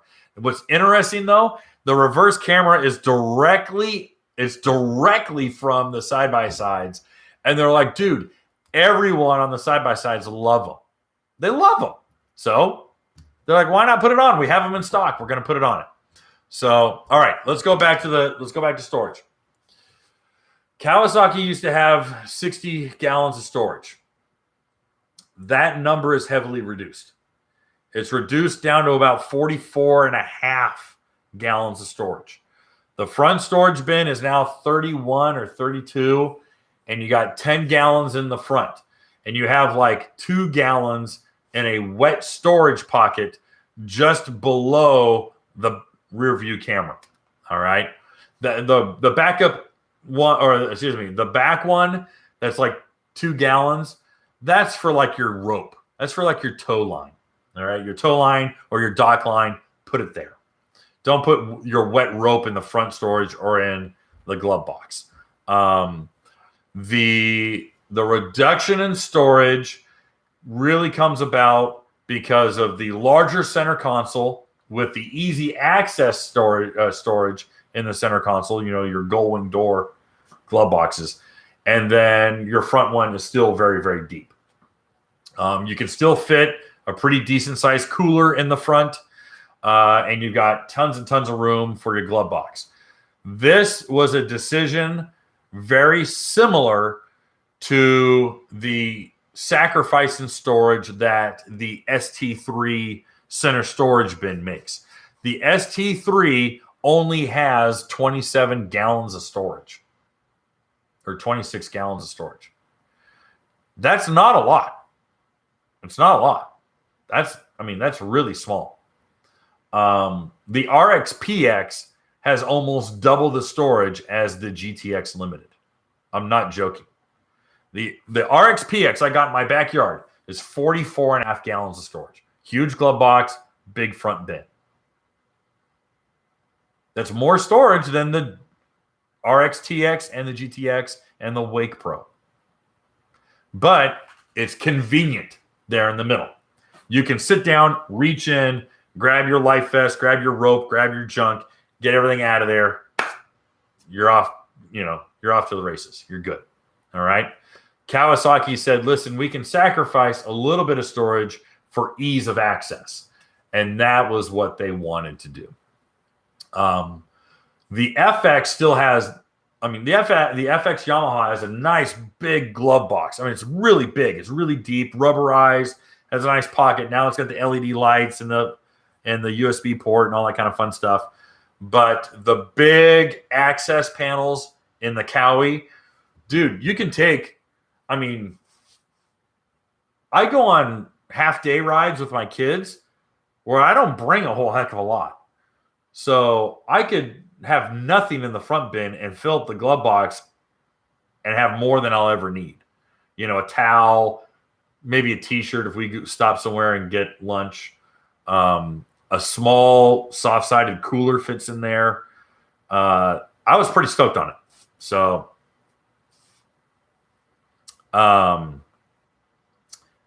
that's something pretty cool to consider. All right. So we talked about the seats. We talked about the adjustable seats on the LX only. What's called the luxury seat. It's LXURY luxury. That's the brown and black adjustable sliding seat. Everything else and the sliding seat does have the flip top back one, but that doesn't make a lot of sense now, especially because there's no bin underneath it. But whatever. The 310X and the 310LXS don't have the adjustable seat, but they do have the flip top in the back. All right. So let's talk about the back of the ski. Back of the ski, swim platform on the 310X. That platform, that when they redesigned the swim platform, they opened it up wider, so it's a big, wide fantail, and they kicked up flares a little bit so that when you go into a turn, it's not going to shoot up that roost. For guys who are familiar with the old Ultras, if you kicked a corner really hard, you shot up a vertical spray that actually, I mean, not only hosed the friends behind you, but actually could get your passenger really good. They've extended the bumpers out a little bit, the back rear bumpers, so that it doesn't kick that spray out. It's a small little thing, but for you Cowie Ultra owners, you'll be like, oh my gosh, I totally know what Kevin's talking about. I'm telling you, it's a small thing that they paid attention to and they fixed it. All right. So the standard swim platform has a folding swim step, folds right up to the top, right up to the back of the ski. Nice big flat platform. But the LXS and the LX have an extended swim platform. Let me bring the picture up. All right. This one, I literally reached out the Sunday before the release and contacted the corporate because I knew they'd answer me because I talked to them 3 times that day. And I said, this is exactly what should have been done on Sea-Doo and Yamaha. And they're like, what do you mean? And I said, that is a flawless integration of an extended swim platform. It's an extended 8 inches of length. Total square footage. Let's look up total square footage. Deep V hull, extra platform. Okay, 7.9 inches of length, but they're not telling me total square footage. Crap. I wish they did. That total square footage that you're looking at on the back of this swim platform. Now, I want you to really pay attention to how smoothly it's integrated. The Fish Pro is hard mounted. This is hard mounted. This is not something you take off. All right. The Fish Pro extended platform is not something that you take off. This is hard mounted onto the ski. All right. But look how smoothly it's integrated into the ski. This might not mean much to a lot of you guys, but for people who are nitpickers over fit and finish, you will appreciate my comments here. All right. Obviously, with the full-blown gold and black, they went with really nice fake teak wood matting, very much like the first, the 2018 silver and brown Ultra. This is super smoothly integrated. There's no catch, there's no pinch points, and it transitions directly into a padded rear platform. Okay? It's everything that the rec deck, the padded platform of the rec deck has, but smoothly integrates into the platform. All right? There is no, here we go. There's no weird gap in between the actual transom and the deck. This is a completely integrated rear deck. Okay? Couple things on this one. Part of this rear deck, they have extended and kicked out the swim step. The swim step, when it folds down, turns into a stair. All right? It's no longer just a little leg that pulls down on a spring. You step up on it and you come up. It actually kicks down and you can actually sit on it, or it has a nice stepping, natural ergonomic to it.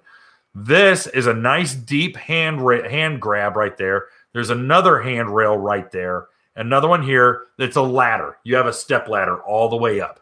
Okay, this is really, really nice. They learned from everything Yamaha and Cowie did, and they said we can do better.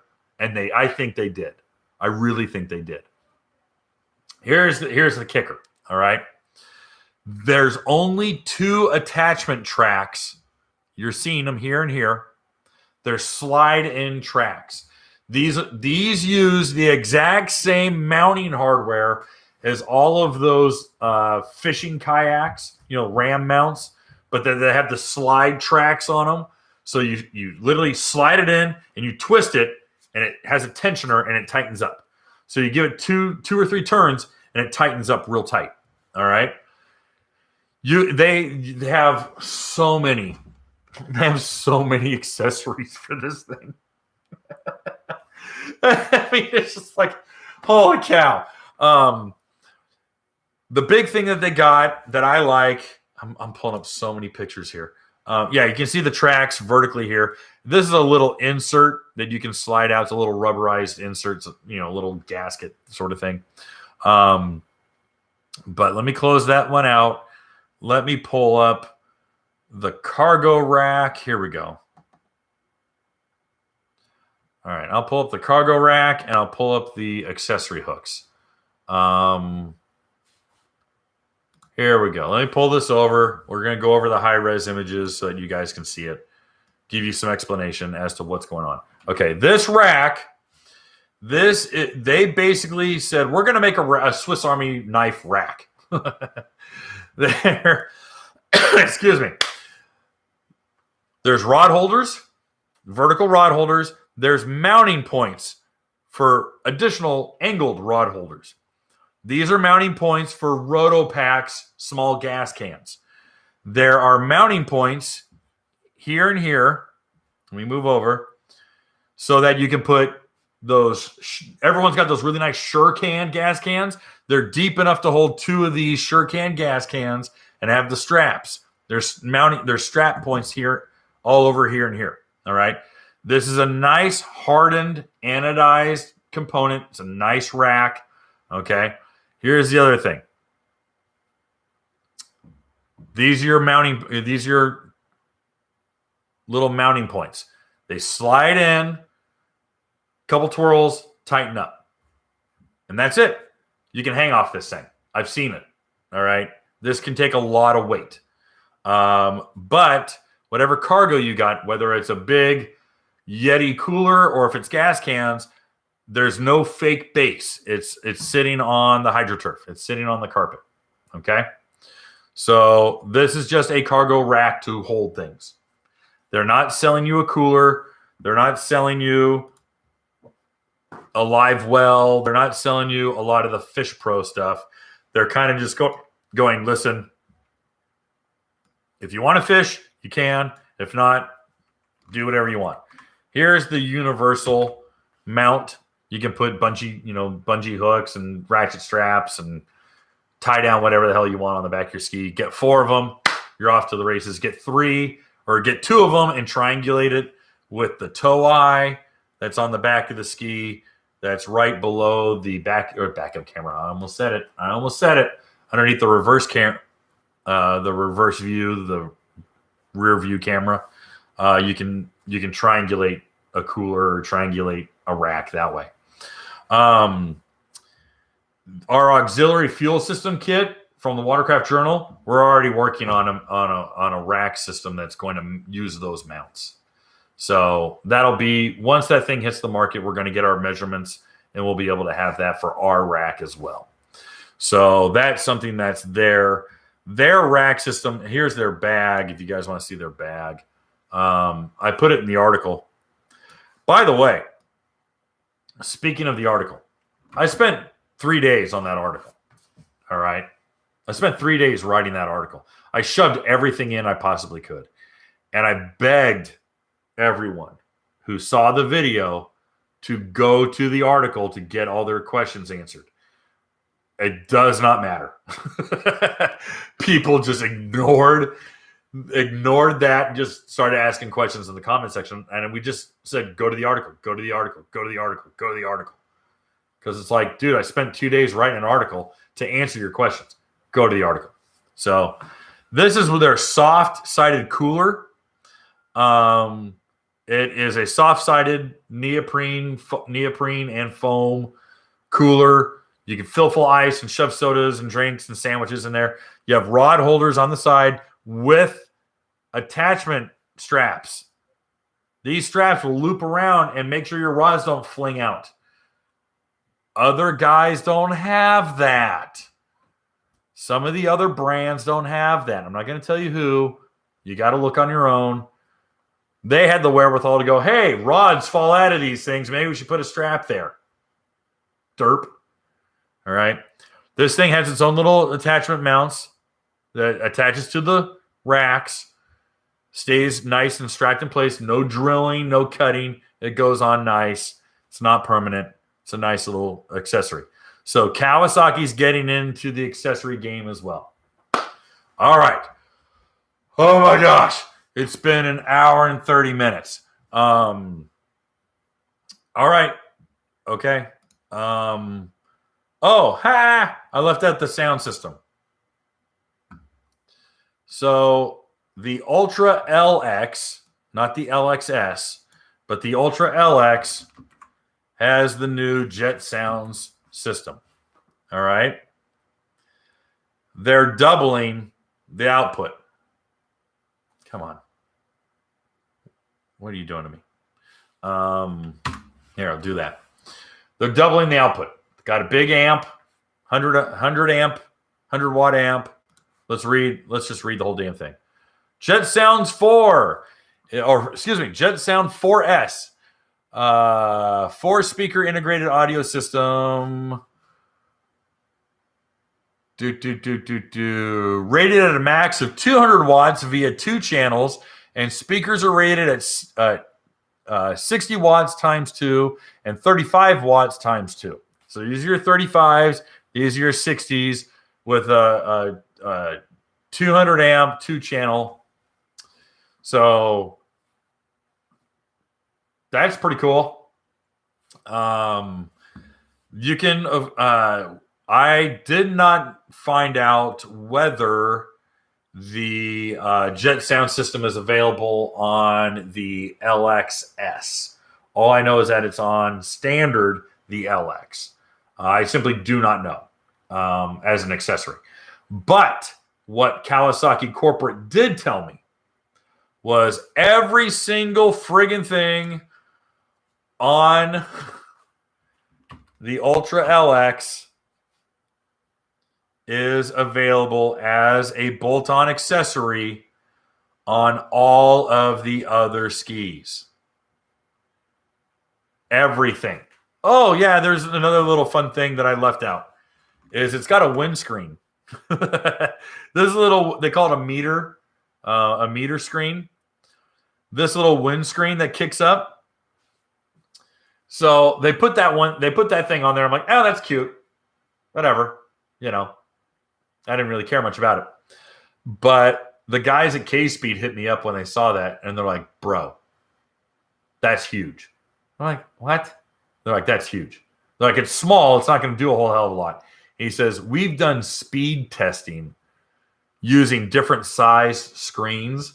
He says, we've picked up 2 miles an hour using one. I'm like, get out of here. He goes, yeah, it's ugly as hell, and no one would ever buy it. But we put a big motorcycle one on there, and we picked up 2 miles an hour. Because the human behind the handlebars, there's a big pocket there, and there's too much turbulence, and you get too much draft. You get too much drag, excuse me. You get too much drag between the handlebars and the rider and everything behind it. The windscreen creates that pocket, or eliminates that pocket and eliminates that drag. And they said, this is cute. We don't know how much it'll help, but these help. All right, cool. So I thought that was kind of funny. I'm curious to see, and actually everyone's pretty curious to see what an uncorked, unrestrained Ultra is going to do. There's a lot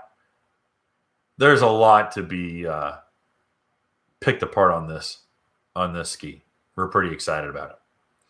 All right, guys, I think I went over oh, by the way, the fuel capacity is bigger.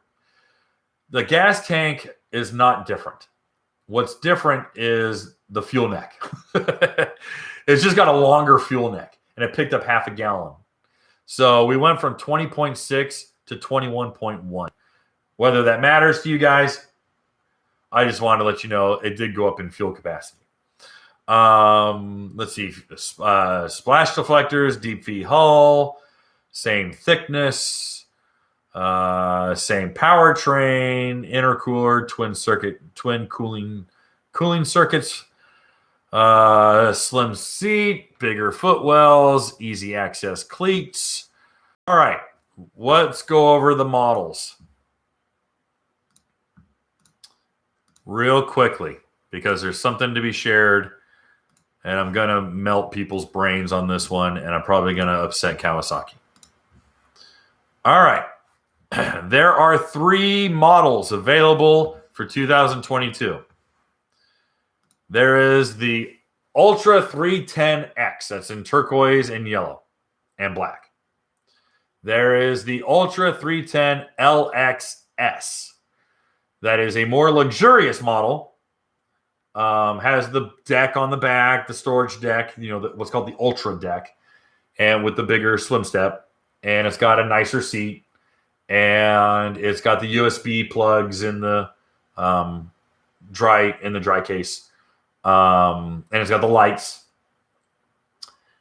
And that one is in Cowie green, what they call lime green and black.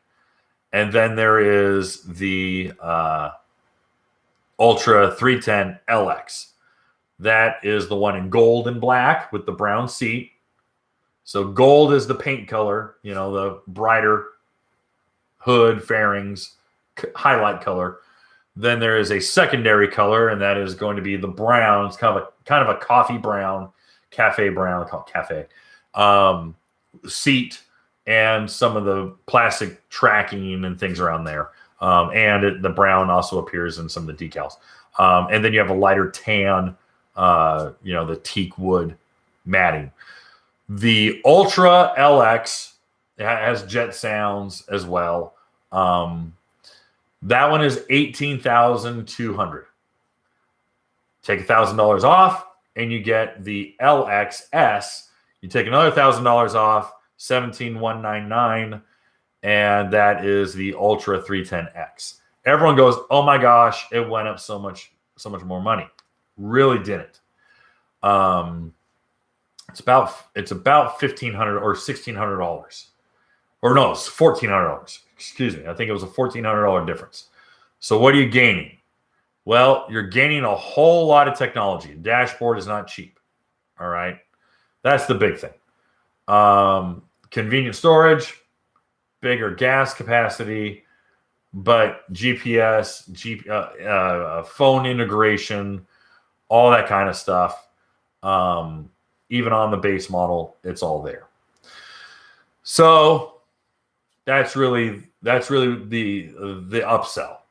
they actually asked me. I got one of my phone calls with Cowie prior to the release. They're like, "Hey, what do you think about the price?"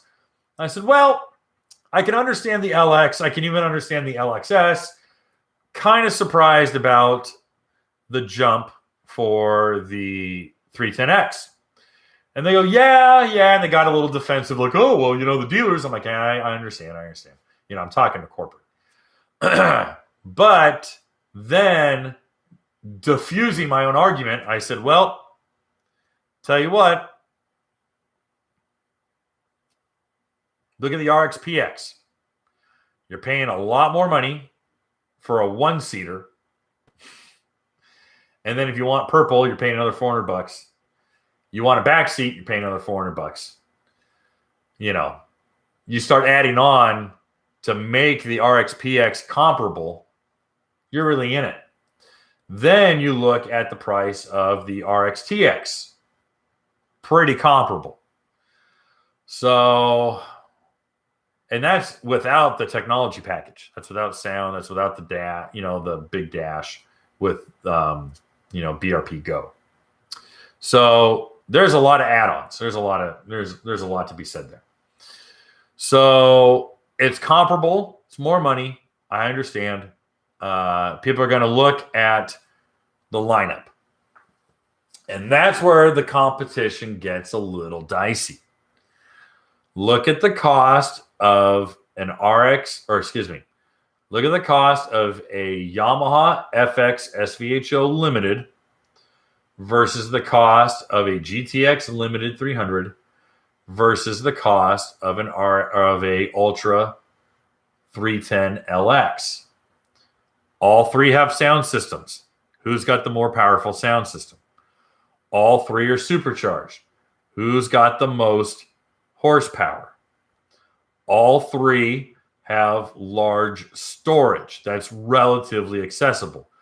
FX has a fantastic glove box that's rubberized with a USB port. Sea-Doo has the center storage with a small glove box with a waterproof phone case with a USB port. Kawasaki's got the split fairing, the gull wing glove box with a waterproof case. 19,999. Excuse me, I was off by 1,000. I was off. Yeah. Wait a minute. Crap.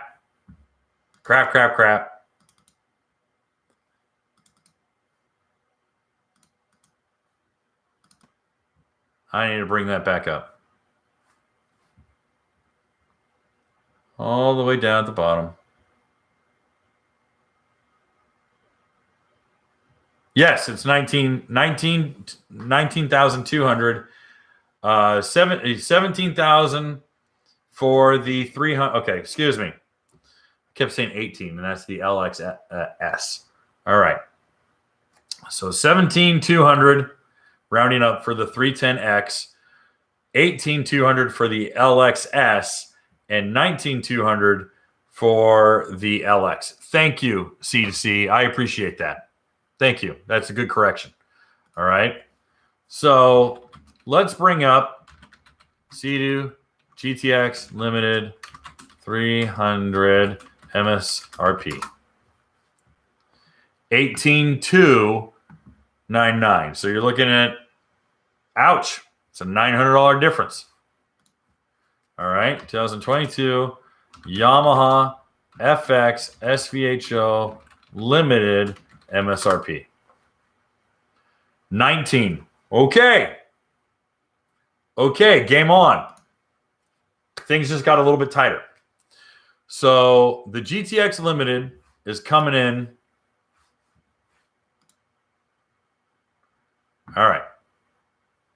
GTX Limited is coming in at the most affordable. All right. But when you go to it, if you want the green, you're paying extra for the green. You're paying another $400 for the green. Okay. And if you want extra dividers, you're paying extra for those. All right. So it adds up really quickly. The entry level, or It's funny to say entry level for their top of the line, but because there is a black GTX. Let's go to build. I'm doing this just for fun. Here we go. We'll put it over here. All right, build your own GTX Limited 300. Do they give you a choice of color? Or I don't think they do. Maybe the Limited is only in green. Yeah, 18,300. Nope. See, it's black. Color.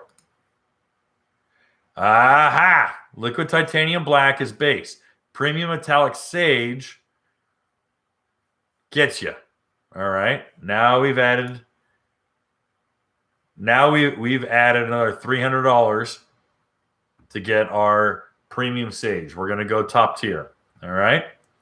So accessories. Comes with a cover. That's nice.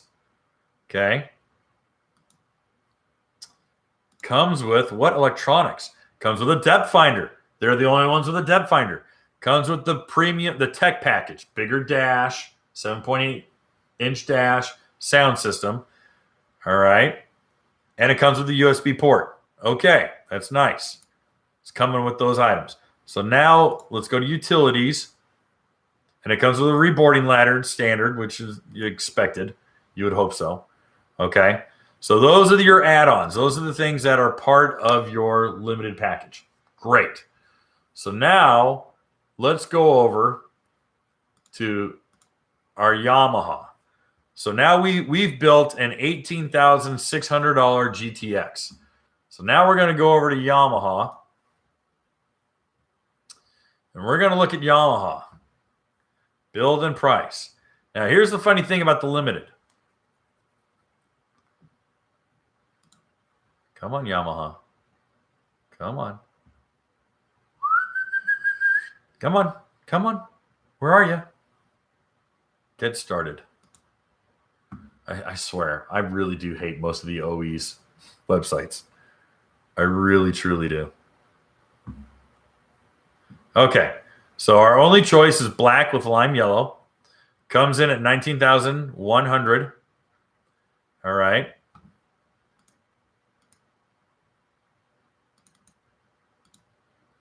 I guess we're going to go to add accessories. All right. Does it tell me what it's got already on it? Okay. It does not come with the rec deck. That's $1,000. Does not come with a rec deck multi-use rack. That's another $600. Does not come with a fish package. $500. Does not come with a jet fish package. That's $1,200. It includes everything. Or it does not come with the rec deck lounge package. And that's just the rack and the seat. But what's interesting is that it doesn't come with the tow sports package, yet offers summary. This goofy freaking thing. View offers. No. Tell me what's standard on this machine. Are you guys not going to tell me what's standard on this thing? See how terrible this website is? It doesn't tell you anything. It doesn't tell you a stinking thing about it. Give me some information about it. Where's the information? You chowderheads. I hate. Oh, good. So I can see the picture. Wonderful. Thank you for showing me the picture. How about what it comes with? How about does it come with sound? How about anything? So I have to go back to Explore to find this stuff. So I have to go to a whole other page just to find out about it. All right. So there's my big glove box. Does not come with a cooler. Has my little cleats. Here's my SVHO engine making 250 horse. My Connect system with 7-inch screen. That's good. All right. Limited accessory package. Limited accessory package comes with the integrated speakers. Good. Garmin Striker GPS fish finder with custom transducer and mount. The multi-mount adapter. Single inner tube, tube inflator, tube holder, tow rope, Dedicated soft-sided cooler. Okay, so it does come with a cooler. Okay, great. 12-volt outlet, custom cover, and 2 fenders. So this one is giving you the most accessories of all. So you're getting a lot out of this package. So then we go to 2022 Kawasaki Ultra 310 LX MSRP, even though we already looked it up. We already know it. Let's bring it up. Here we go. The most powerful jet ski ever. Thank you very much. I accept your cookies. Let's see here. Model specs, adjustable. Okay, we already went over all the model specs. I'm just making sure they tell you everything. Oh, full model specs coming soon. It's not even there. It's not even on their website, for goodness sakes. Standard is the bill. Yeah. So what we're trying to do is we're trying to make comparisons here. All right. Bang for your buck. So $100 more than the Yamaha. For $100 more than the Yamaha, what do you get? All right. Storage is comparable. Access to storage, it's a little bit nicer on the Cowie because of those big 10 gallons of front store of Goldwing storage. All right. You do not have GPS mapping. All right, that's a negative. I hold 18.5 gallons versus 21 gallons. Okay, so 2.5 gallons more fuel. I make 60 more horsepower. Okay, that's pretty cool. Offshore to offshore, rough water to rough water, I take the Cowie, heartbeat. Weight-wise, I'm about 80 pounds more. Curb weight to curb weight. Adjustable seating, very cool. That's neat. Tilt steering, both have tilt steering. Brakes, both have brakes. Cruise control, both have cruise control. Launch control, both now have launch control. They're pretty stinking comparable. But Yamaha's giving you a tube, a rope, a tube inflator. You got GPS. You got to pay for the one-time fee for the membership, but that's okay. You get a cover. You don't get a cover with the LX. At least it doesn't say so. Gallery accessories. Let's see if the galleries and accessories. You do get a reverse camera.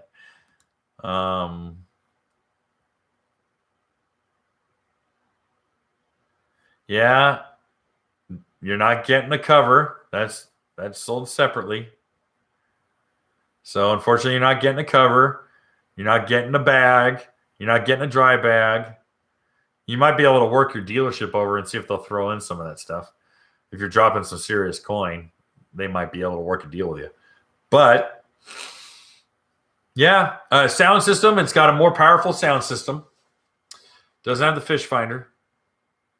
Launch control on the FX SVHO. There is no, it's not. Wait a minute. Yeah, it's part of the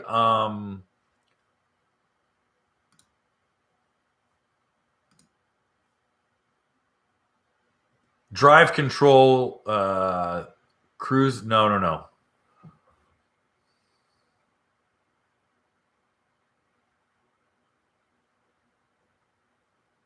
It's part of the Connect system because it's on the SVHOs. All the SVHOs have it.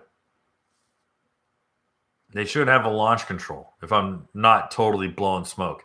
But there should be a launch control. Auto trim is just launch control on the Yamahas. Thank you.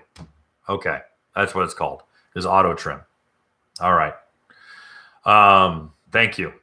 I appreciate that, Max. I was spacing on that one. No, there is no chart plotting on the Cowies yet. Okay. So let's get into future stuff because I'm going to get out of this because I'm already 2 hours in and I haven't answered any questions. Still going. Well, there was a lot to cover on this one, guys. So I feel like I'm rambling and I'm exhausted and I haven't had dinner yet.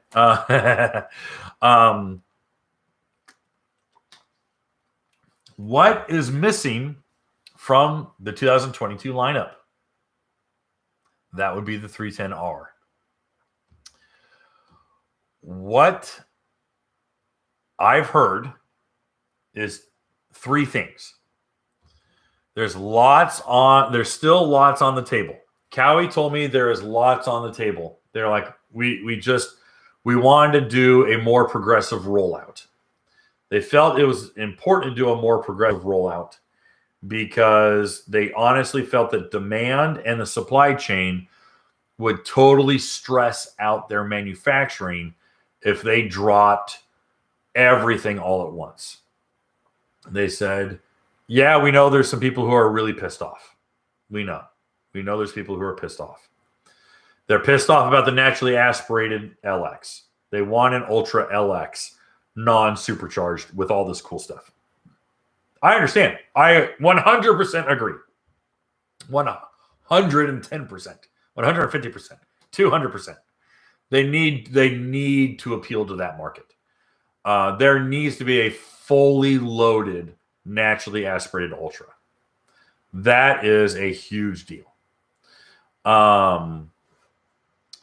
So that's number one, is when will we see the Ultra LX fully dressed out? Interestingly enough, there is potential there for gradients, 1, 2, and 3 levels of fully tiered out, naturally aspirated Ultras.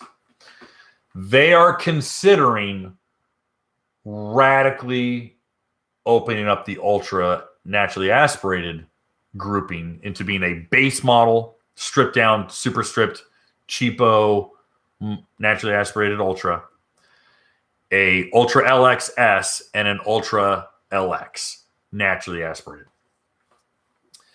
They asked me about it. They go, what do you think? And I'm like, I think you're idiots for waiting this long. I think it should have happened eons ago. And that is going to be the big push is, okay, let's appeal to the naturally aspirated guys. They want it to be, obviously these are more premier vehicles. They're more expensive. They're more premier. They're going to have the big dash on it. They're going to have all the nice features. They're going to have the nicer materials. If you want the cheap stuff, go get an STX. If you want the nice stuff, you're going to have to pay for it. Sorry. So that's kind of what they're looking at. Number 2, the STXs.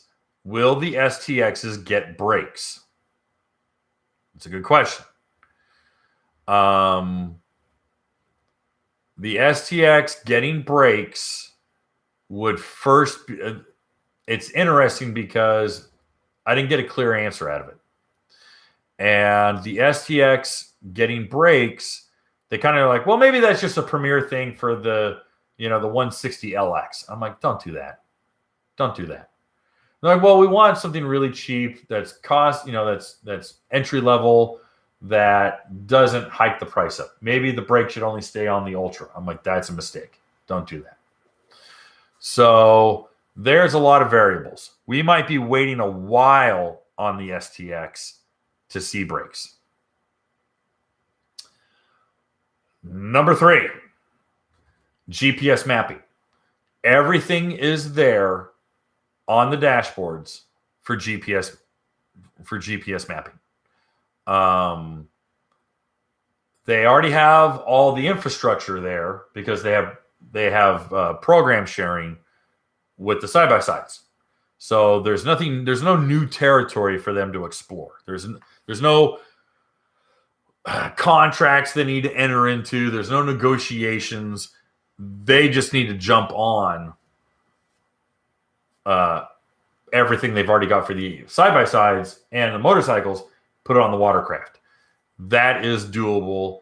That is very easily done. There's no mechanical differences that they need to do.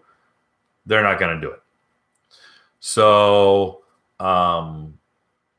it just hasn't happened yet. It'll probably be another add-on, probably be something more expensive. Probably be something that says, hey, listen,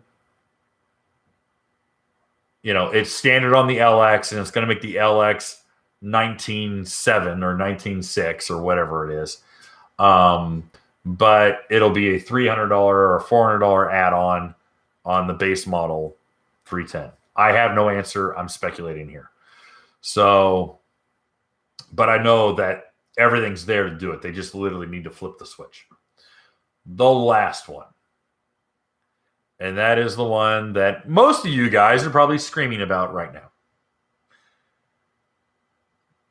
The 310R. Well, from what I've been told, and from a very grainy, crappy picture that I have seen, the 310R is gone. What will arrive is the 310 or more RR. The double R's are coming directly from the Ninja motorcycles. The 310 RR, please pay attention to my pause. The 310 RR, from what I've seen, is ebony black, the gloss black, graphite gray with red decals, with fixed aluminum motorcycle steering, a more intense sport mode, like full mode and then ludicrous mode. That is what I've heard. The launch control is more aggressive. I have not heard anything regarding ride plate, intake grate, sponsons being different. The seat looked high backed like the LX, but more high backed, almost like the stock RX PX. Here's the question: when is that SOB coming?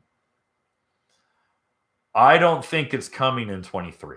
I think it's coming in 24. That blows. I think it's coming in 24. I don't think it's coming in 23. I think the LXs are coming in 23. And I think the GPS might come in 23. I think the RR shows up in 24. And why they think that, and this is why the number might change, is because they feel that stepping up to being competitive with Yamaha and Sea-Doo is going to incur a little bit of a horsepower war, and that there might be a 315 or a 330. And they are prepared to meet Sea-Doo's 330 with their own 330.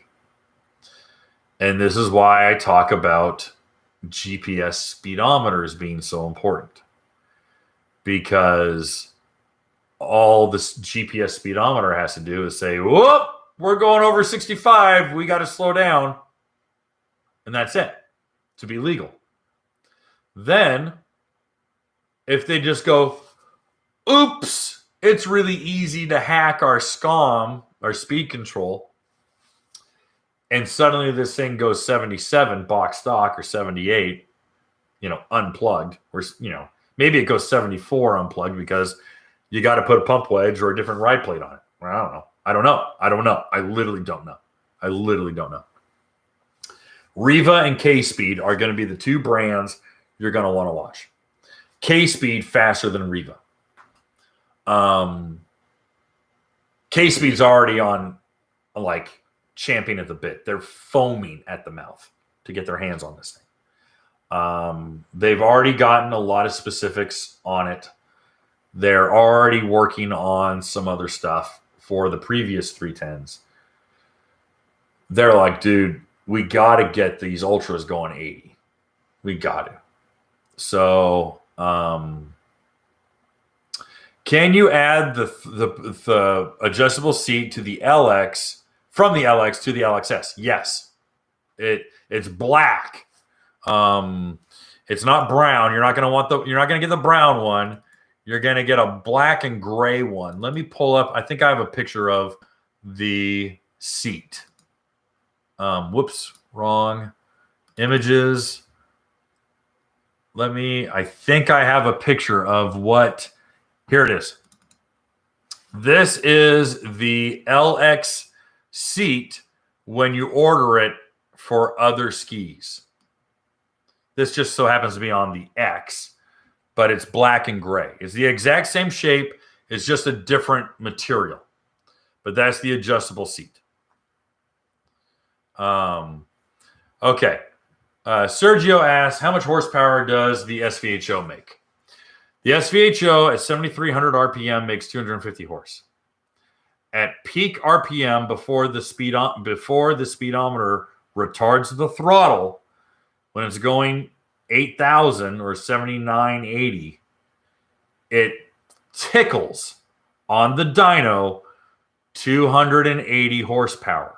So the Yamaha guys said, hey, it makes 280.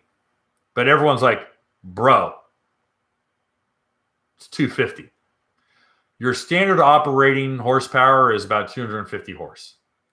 Your peak horsepower on the SVHO is 280. I have the dyno charts to show. And I've actually shown it. Did a whole video on it. Talked about it at length. It was very exhausting. But regardless. Okay. Again, T-Parts, I said exactly why.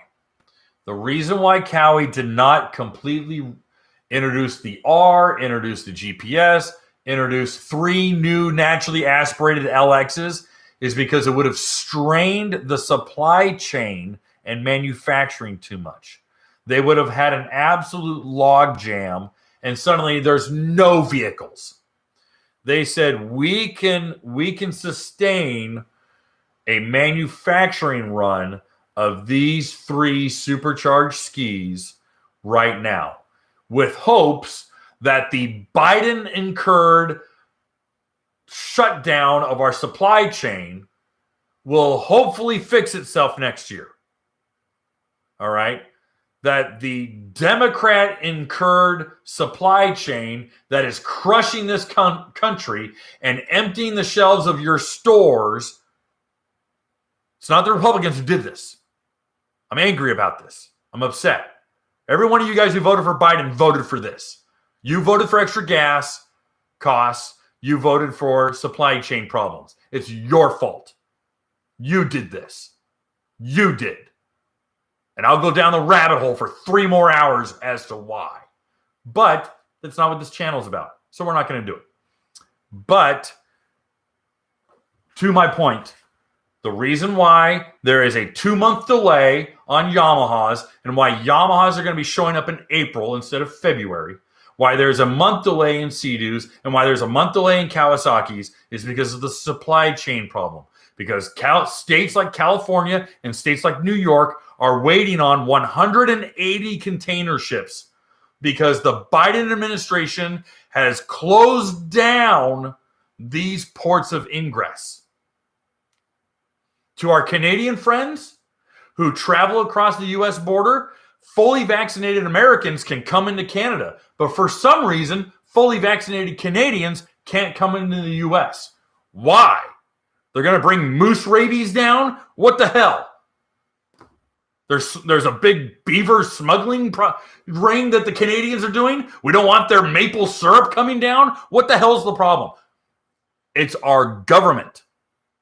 Sorry, guys. You picked the scab. You picked the scab. So anyway, apologize. But I'm just letting you know. Just going to let you know why Amazon's delaying delivery on stuff. Why jet skis are being pushed back a month to 2 months. People want to know, when's my Yamaha going to show up? It's going to be probably in April. Probably April or May. Just be ready. Moose rabies. Yes, moose rabies. That's why you need the fish. That's why you need the Sea-Doo Moose Pro to shoot the rabid moose. So anyway, sorry. Flames on the side of my face. Name that movie. All right. So that's unfortunately where we're standing. Okay. That's unfortunately where we're standing. Is right now the production Lincoln, Nebraska and Mexico, because Kawasaki has now got some Mexico assembly plants. They are looking at, right, they haven't even started building Watercraft yet. They were supposed to have started a couple weeks ago. They're now looking at mid to late November because of waiting for parts. Because they're not going to start building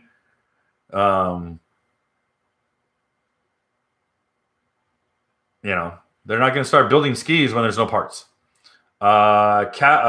Yamaha's feeling it too, feeling the pinch. And Sea-Doo is now starting to feel the pinch. They were pretty Teflon coated for a while there. They're now getting hit. So delays from everything that I've heard, and these are through dealers who are in the know, who actually, not just like regular mom and pop dealers, but like big volume dealers. A lot of these guys are like, dude, I'm getting bad news and it's driving me crazy.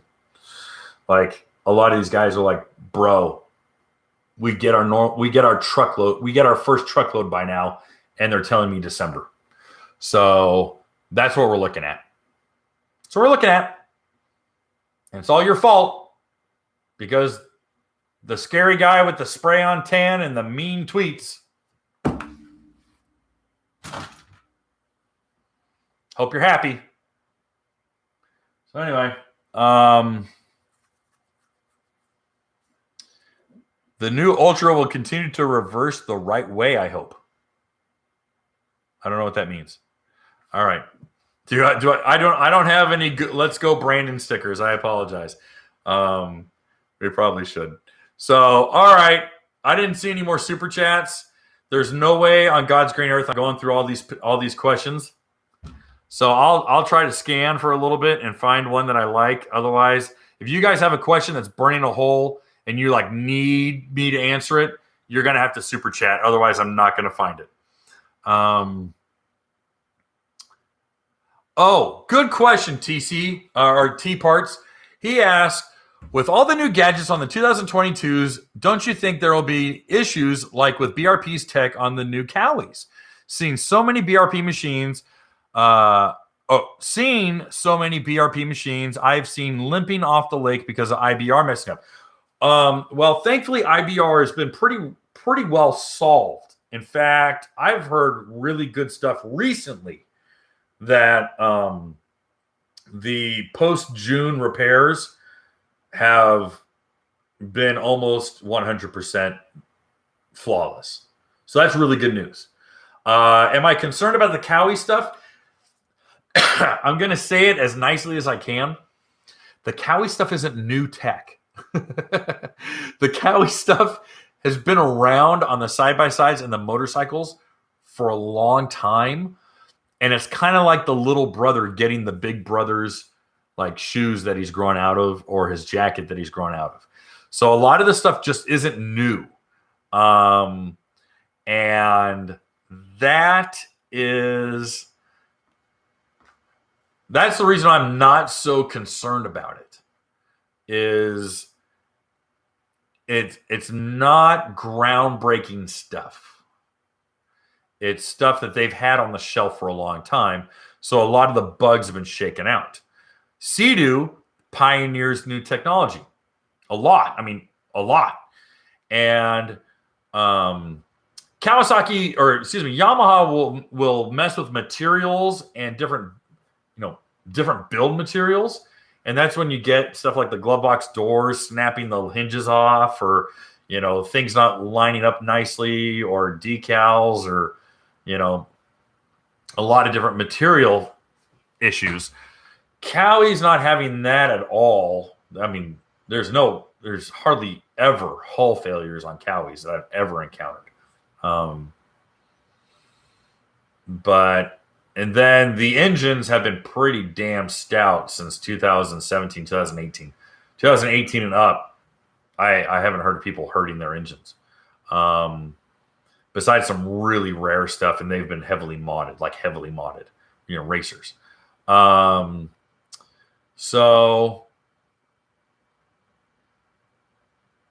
yeah, I just haven't seen anything that really makes me be concerned or have any pause with Cowie. And Cowie, I'll tell you what, when in 2020, when the STX came out, the hood hinge for the front hood was failing, was cracking. People were losing hoods.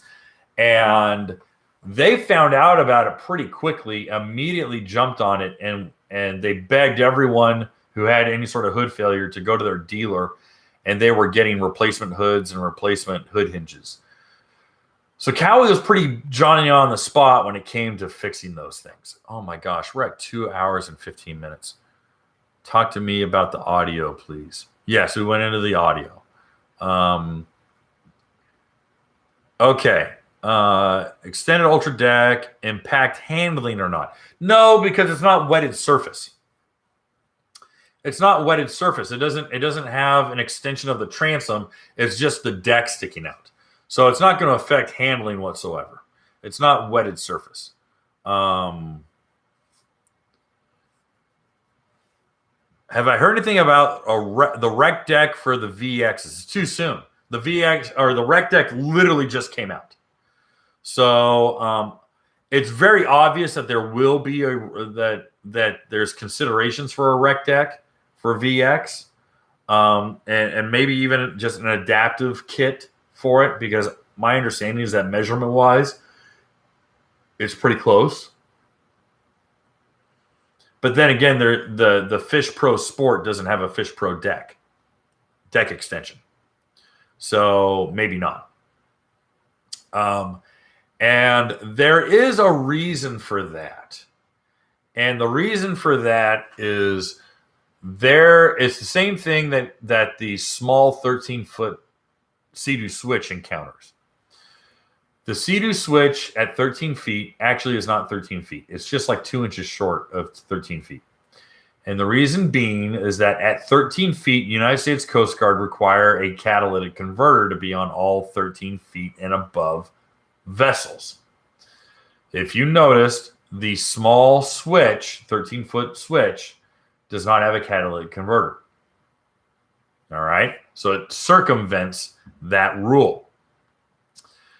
There are some, there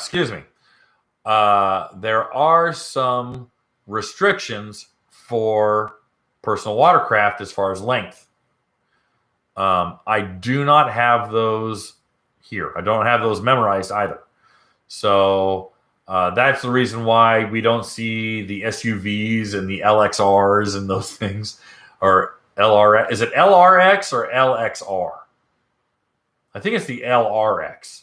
The four-seater giant runabouts. Because there's a legal problem with that. They get into like they need to have running lights and they need to have other things. So they cut that out. Did BRP make customers pay for the IBR fix? I don't know what that means. Pay for the IBR fix. Did you mean IDF or IBR? IBR hasn't failed in a long time. Kawasaki will mount the Ultra in Mexico when? Well, are you saying Kawasaki will move the Ultra to Mexico? No. They're keeping the Kawasaki in Lincoln. What they have moved to Mexico is the side-by-sides and quads. My understanding is that they moved the side-by-sides and the quads to Mexico. So that's my understanding. If that changes, I'll let you guys know. Subscribe to the magazine. All right. Dems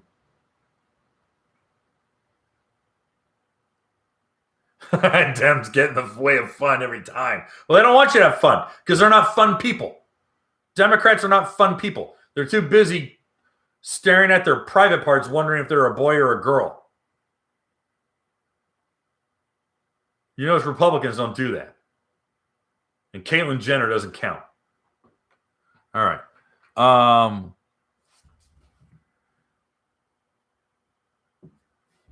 Let's see here. Thanks for all you do and a great review, West Coast Ski Riders. You're welcome. Let's see here. Happy Thanksgiving. Oh, happy Canadian Thanksgiving, guys. Happy Thanksgiving. Yeah, it's Thanksgiving in Canada. All right. Is the new Cowie lighter? No. My understanding is that it's going to be about 10 to 20 pounds heavier. But someone let me know that the LX is only 15 pounds heavier than the previous one. So my estimate of 20 is wrong. Factory weights are simply not available right now.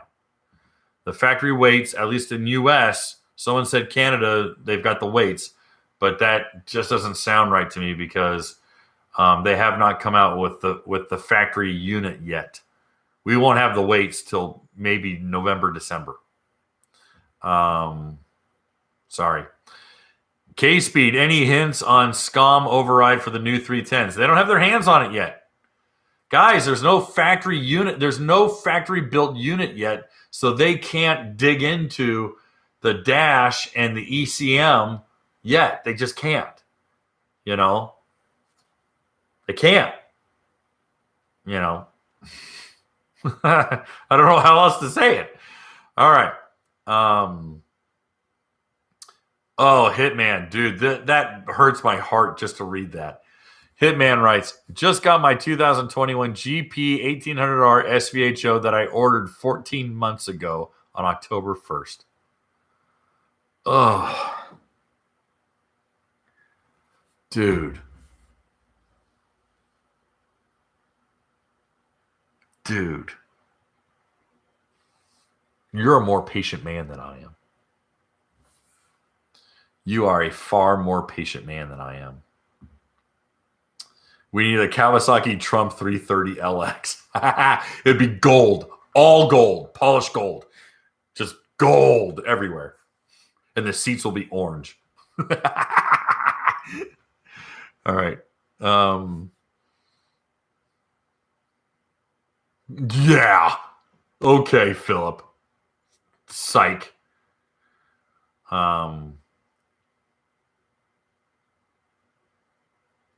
All right. In Canada, Yamahas are way overpriced. Sea-Doos are 20 to 25% over U.S. pricing. Cowies are 26 to 28%. Yamahas are 42 to 46% over U.S. pricing.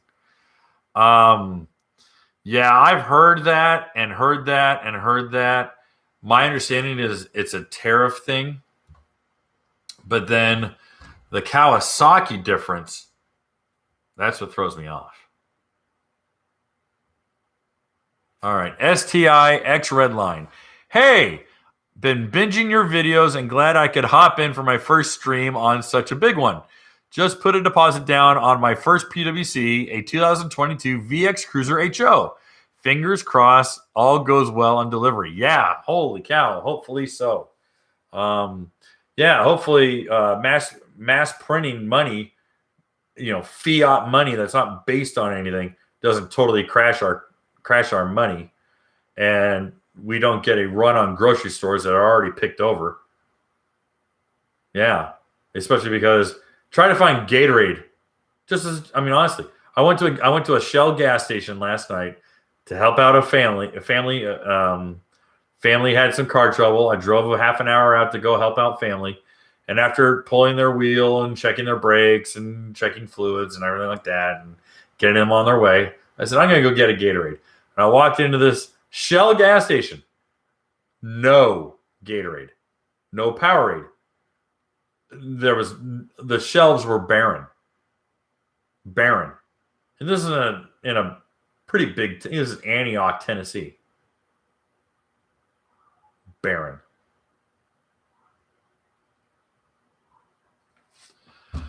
All right, guys, I'm done. It's been 2 hours and 25 minutes. I went over everything Cowie.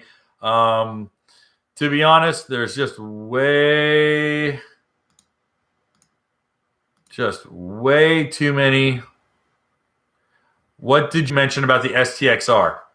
Pixie dust, rainbows and pixie dust and unicorn farts. It's not happening. Not anytime soon. It's not happening. Sorry, it's not happening. No STXR. So, don't know what to tell you. Canadian website says the X is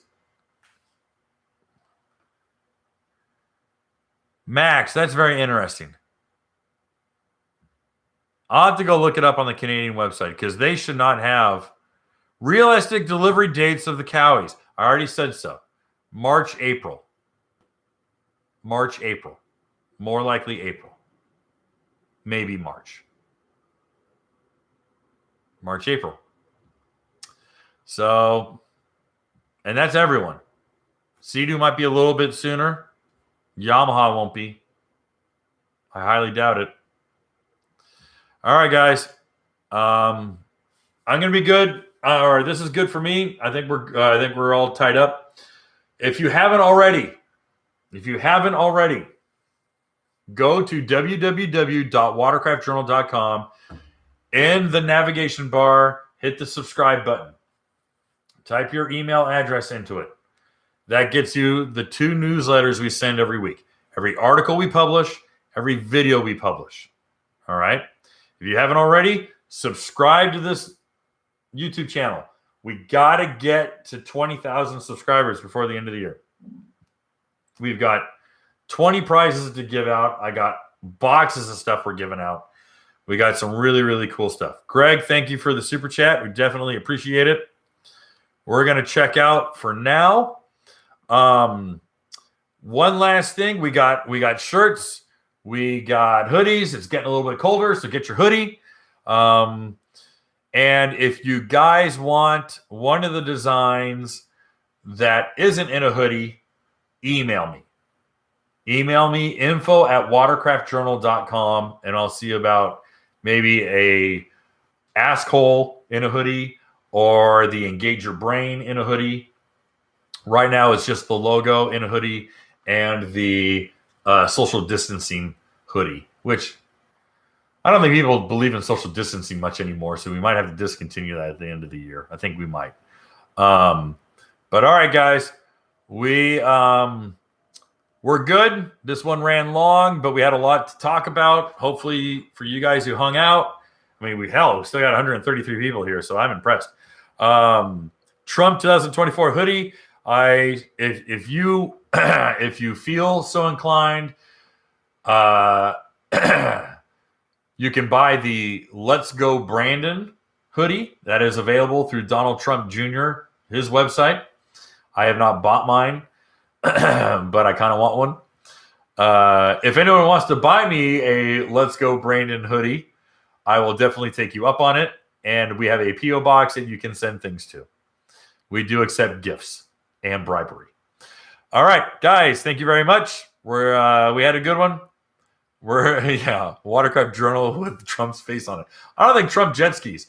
Unfortunately, Mitt Romney jet skis, and he's revealed himself to be an absolute turncoat douchebag, which makes me sick to my stomach because I campaigned for that guy so stinking hard in 2012 just for him to reveal what a piece of crap he is.